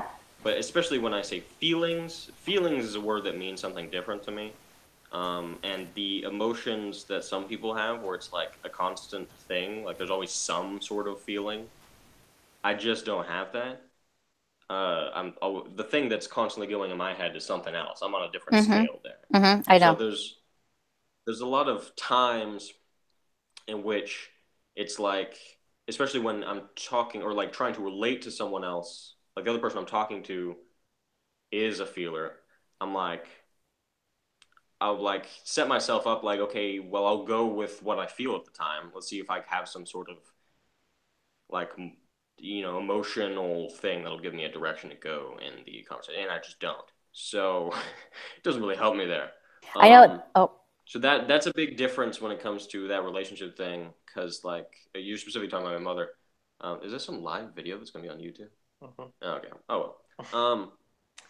I don't care about my mother. I've long since, I basically, for whatever reason, might have been an emotion, but I kind of doubt it. Usually feelers will say it was some sort of feeling of mine, but I don't think it really was. I've like put up with her basically, but I feel no reason to anymore. Now that I don't have to. I think, can I say something? I have no need, feeling, or motivation to put forth effort to go out of my element, to plan things, to try to get something to a way that I don't feel like is necessary. And see, I have that kind of feeling about my father. So we have the opposite there, where I'm much closer to my mother, and my father is the one that I have no desire to put an effort to like have a relationship with him. So the difference there is that I would have to actively avoid my mother. Meanwhile, your father's not coming looking for you, so at least not that I know of.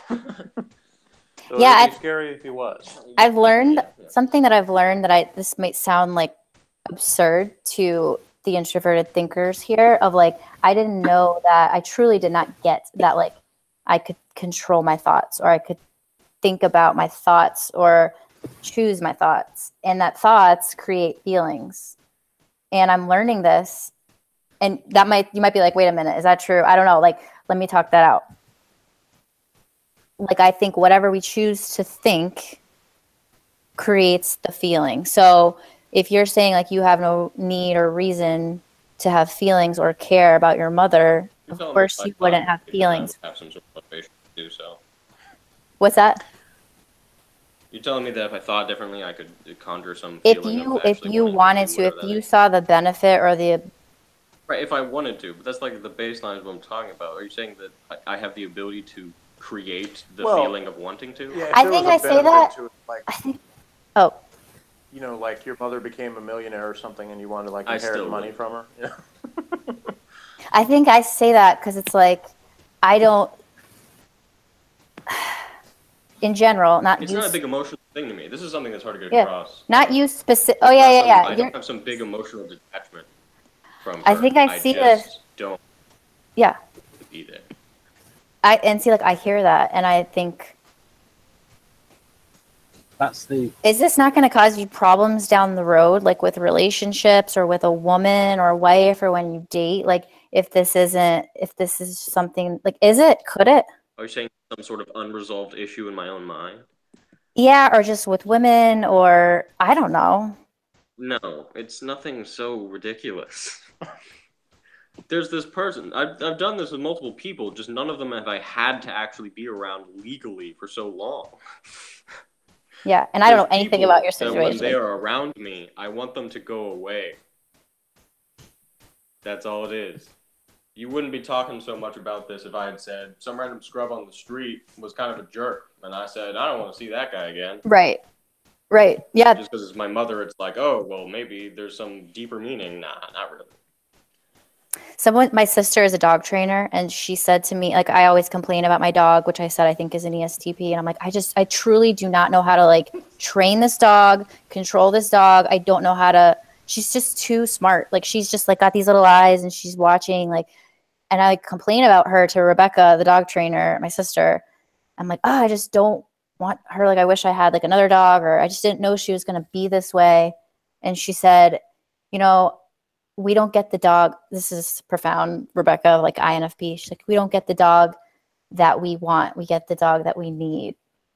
And I'm like, what does that mean? Like, but I kind of thought about it. I'm like, whether that's true or not, that's just a way of thinking and a way of believing. And that makes me feel more hopeful about being stuck with this dog that I can't just, like, I guess I could give it away, but that doesn't feel right, like, and that's kind of how it is with family. Yeah, she was probably an ESTP. Yeah. She is. You want her? You want a dog? Cassie was our cat. I love that dog, but she's too smart. And at the same time. But yeah, Cassie was our cat, and he would, like, be all like, hey, pet me, and then he'd purr, and then he'd just randomly bite you for no reason and run away. This call has been taken an interesting turn, hasn't it? and then away from the book. Yeah. Yep.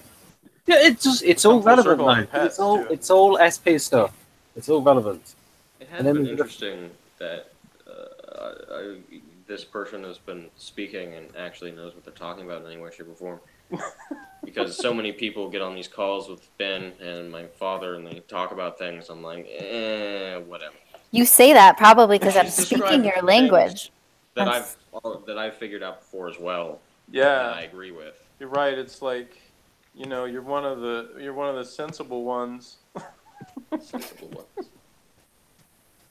I'm just the censor. Yeah, what you said with the language, I was like, you said earlier about, like, teaching Spanish or something, and I'm like, so that you can, be bilingual, and you can be bilingual in, like, typology too, and speak, like, I speak NF so much better than I did, like, 10 years ago, but it's still not my first language, so there's still going to be some things where I haven't encountered that phrase before, and so I'm thrown for a loop by what the NF says, and I'm just like, yeah. Is that like a Southern dialect, or so it's stretching the cool. metaphor as far. No, actually, I really like that.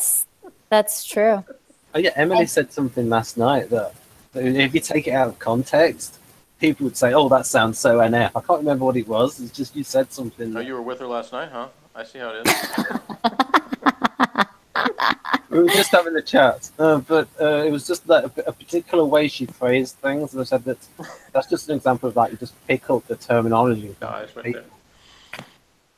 And so you have to think carefully when you're, like, judging someone's type by the way the words they use. So, for instance, an SJ could sound NFy if they've been in an NFy environment. It's just the convention to, like, talk like that.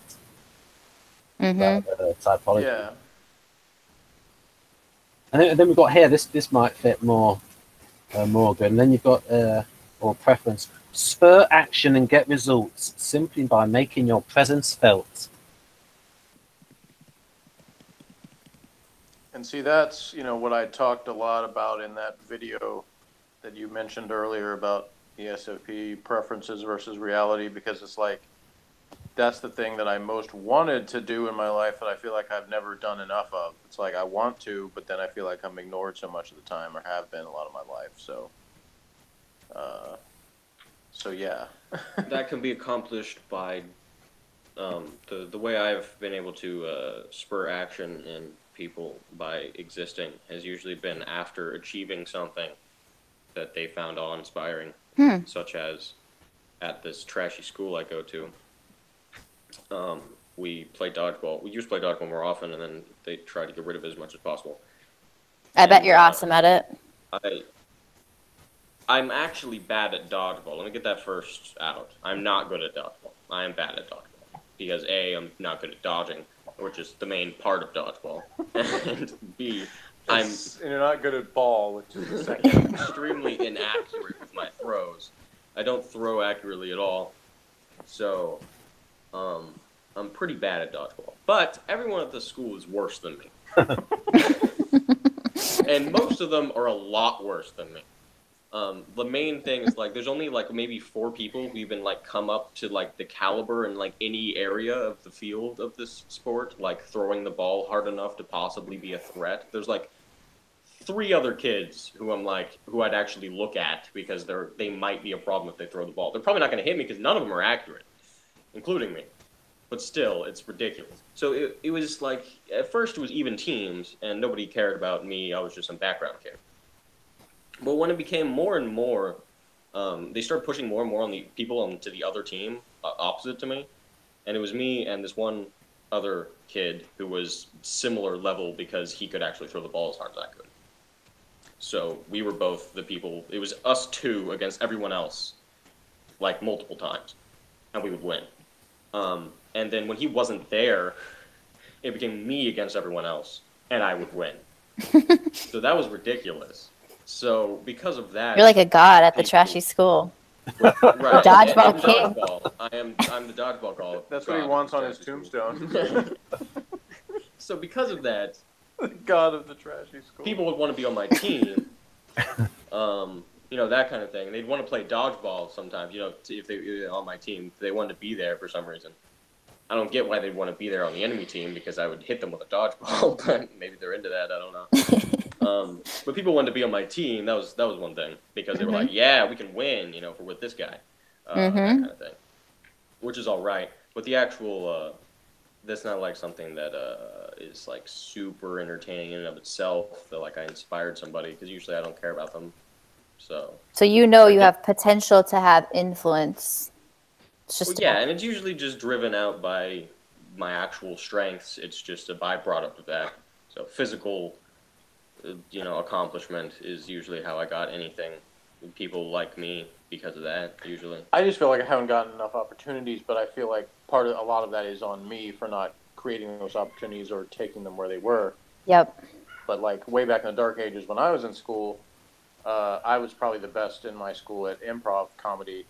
I was not the best actor. The best actor in our school is currently a professional. He's been in TV and movies, you know.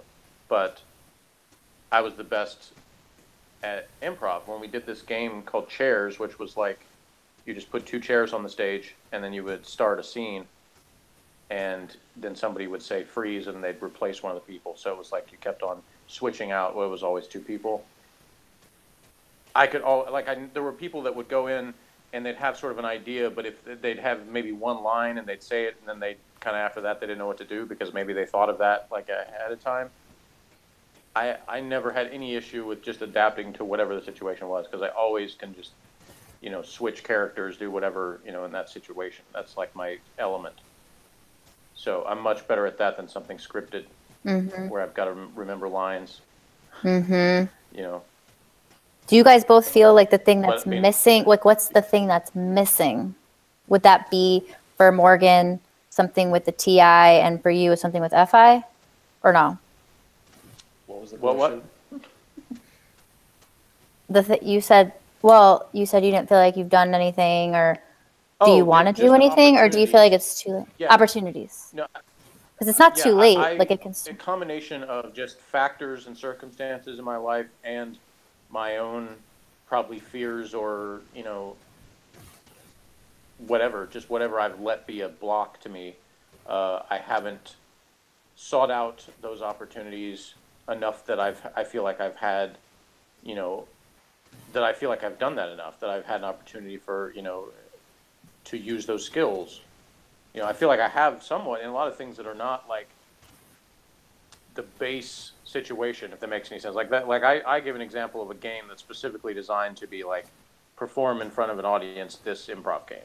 But obviously there's lots of opportunities to do the same type of thing in situations that aren't structured to be that, if you know what I mean, like at a job or in a social situation, you know, even Google Hangout, you know, it's all that same thing where it's like improv is my thing. And Ben can tell you too that in the times where, you know, I can sort of play off someone and come and kind of come up with something in response, like I'm better at doing that than I am like answering vague questions where it's like, explain the following concept of, you know, something or other, you know, like Right, I don't know how to do that. Yeah.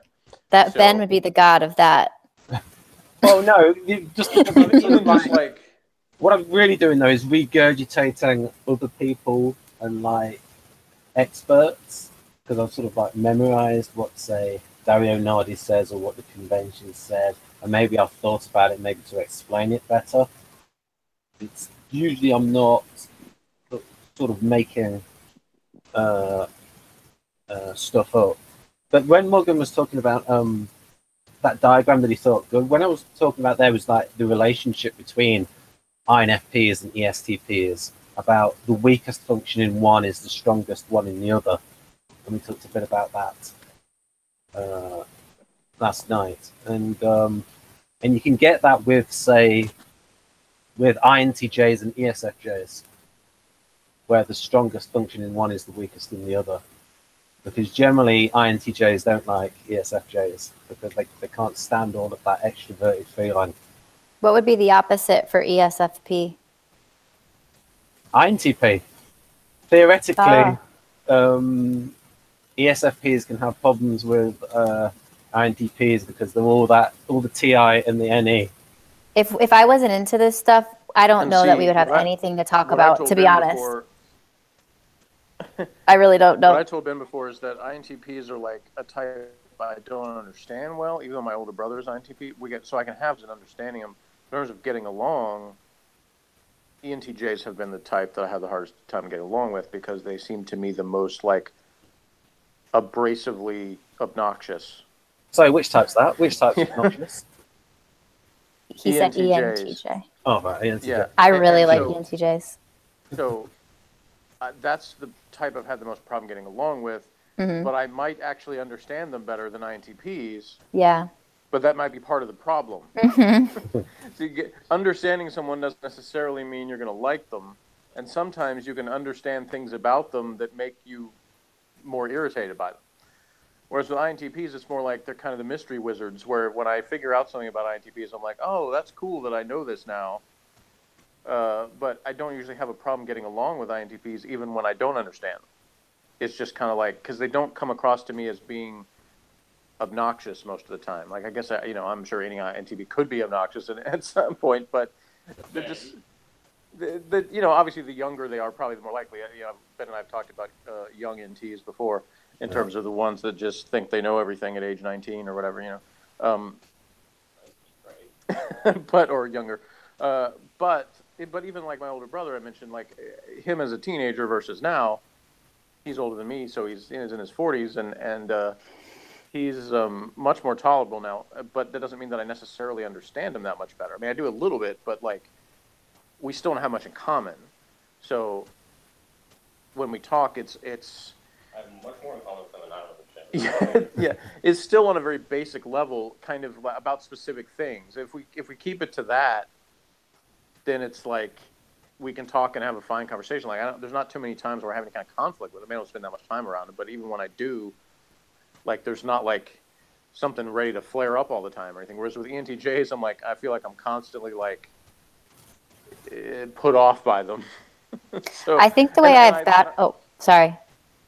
Sorry, I'm just going to say one more thing. That I qualify that always by saying I have not known that many ENTJs in my life. So it's a limited sample, and it's possible that there's some out there that I would get along great with. I just haven't encountered those people so far. And even the person online that I most was like, you know, hey, it's an ENTJ that doesn't come across to me that way. It was just a matter of time, and then she posted something on Facebook that made me go, oh, man. What was it? There it goes again. What was it that she posted? Well, I don't even remember. It was some rant about something where I disagreed with like everything she said. Like not even just like the disagreeing with the facts of it, but like the way that she phrased everything was like the most obnoxious way possible to me. And I don't remember all the specifics, but even if I did, it's like it wasn't really about that. It was just about like, oh, I thought she was different and she's not. So that was kind of my feeling about it. The way I've combated like people that I have those feelings towards, because it's like I don't know how else to do it. It's either like it just upsets me and like I get annoyed and I don't want to feel that way. So I've tried to like figure out like how can I like not feel this way when I feel that way. And the only way that I'm able to do it is if I stay open and I try to like understand their perspective and learn.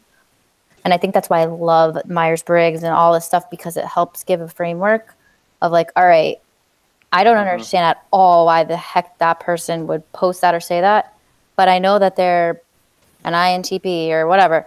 So let me try to get in the mind of that. Where in the world, like, and then at least if I can understand their perspective, why they would post that, I'm like, okay, I can at least not let it go. Maybe, but I mean, I still learn like, okay, like where they're at and what they're posting. I don't agree with it.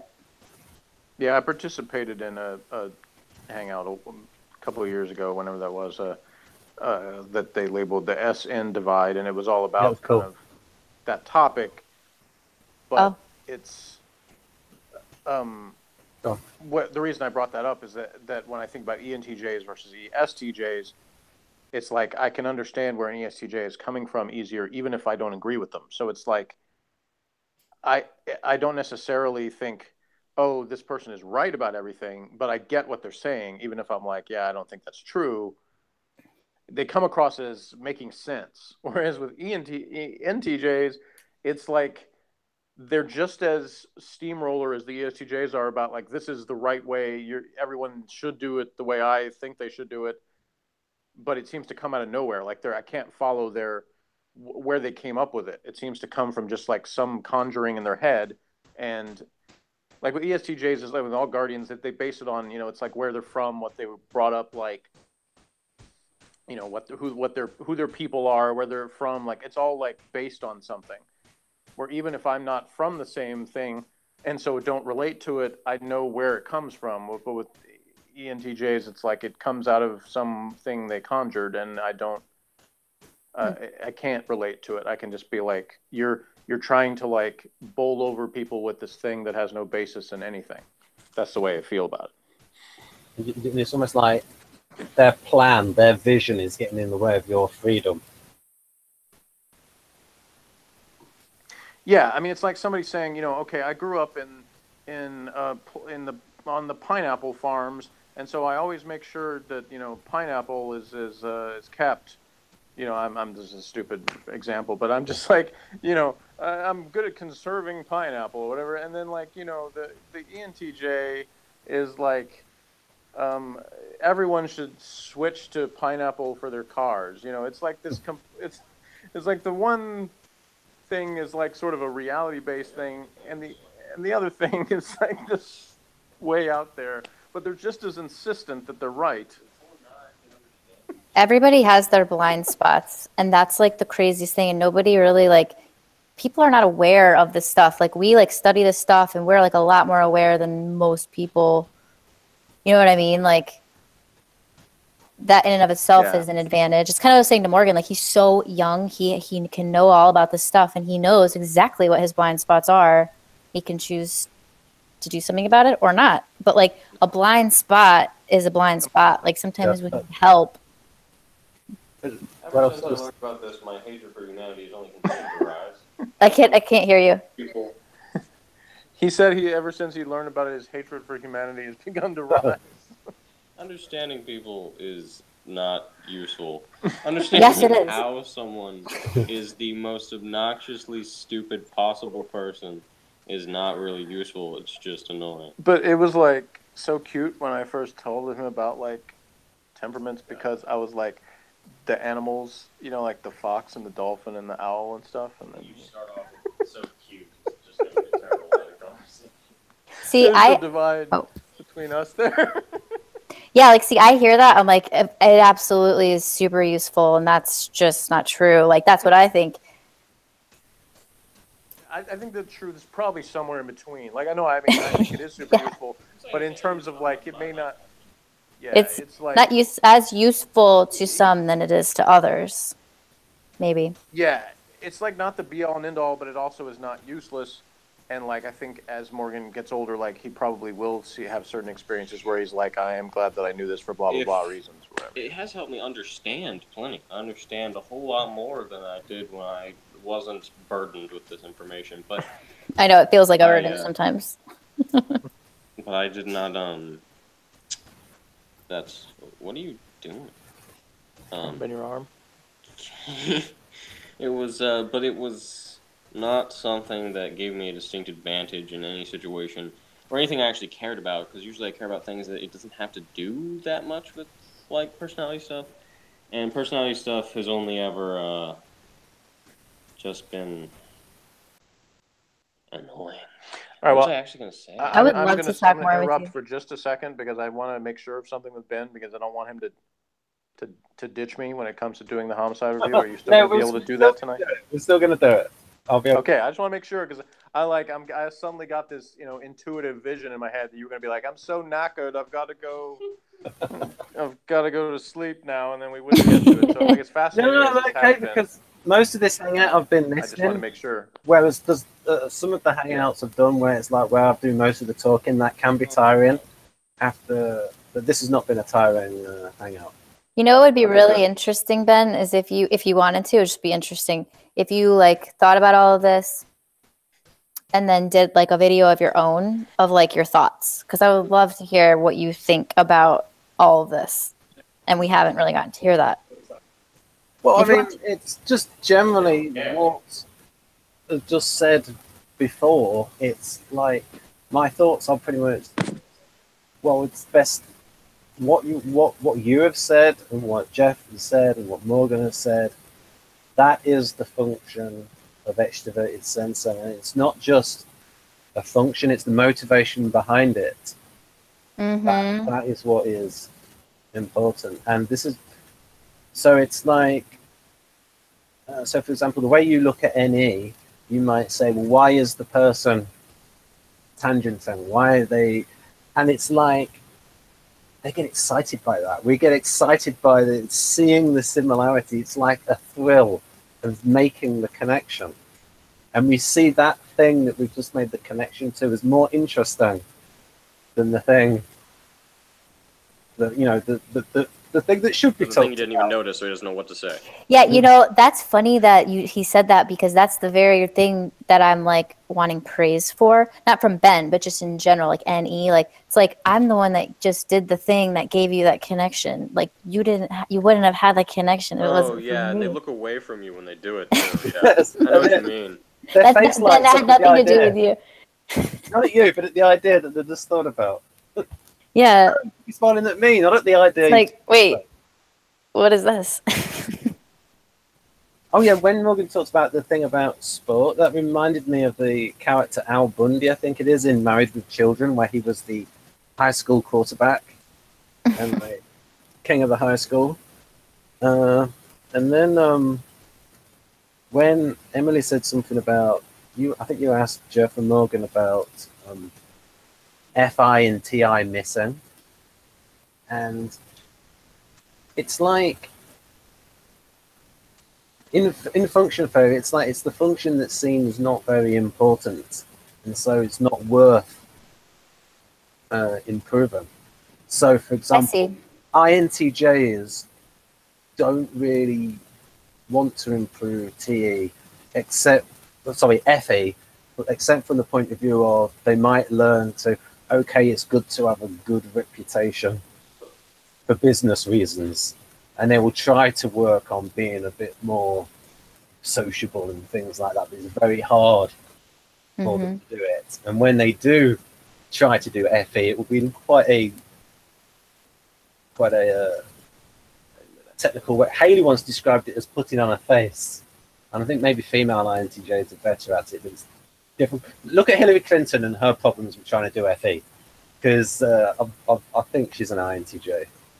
Oh, Hillary Clinton. Like when she did that video where she said, people might ask, why aren't we 50 points ahead? And like she tried to be emotional, and it just came across as shouting. That is an example of being bad at the FE.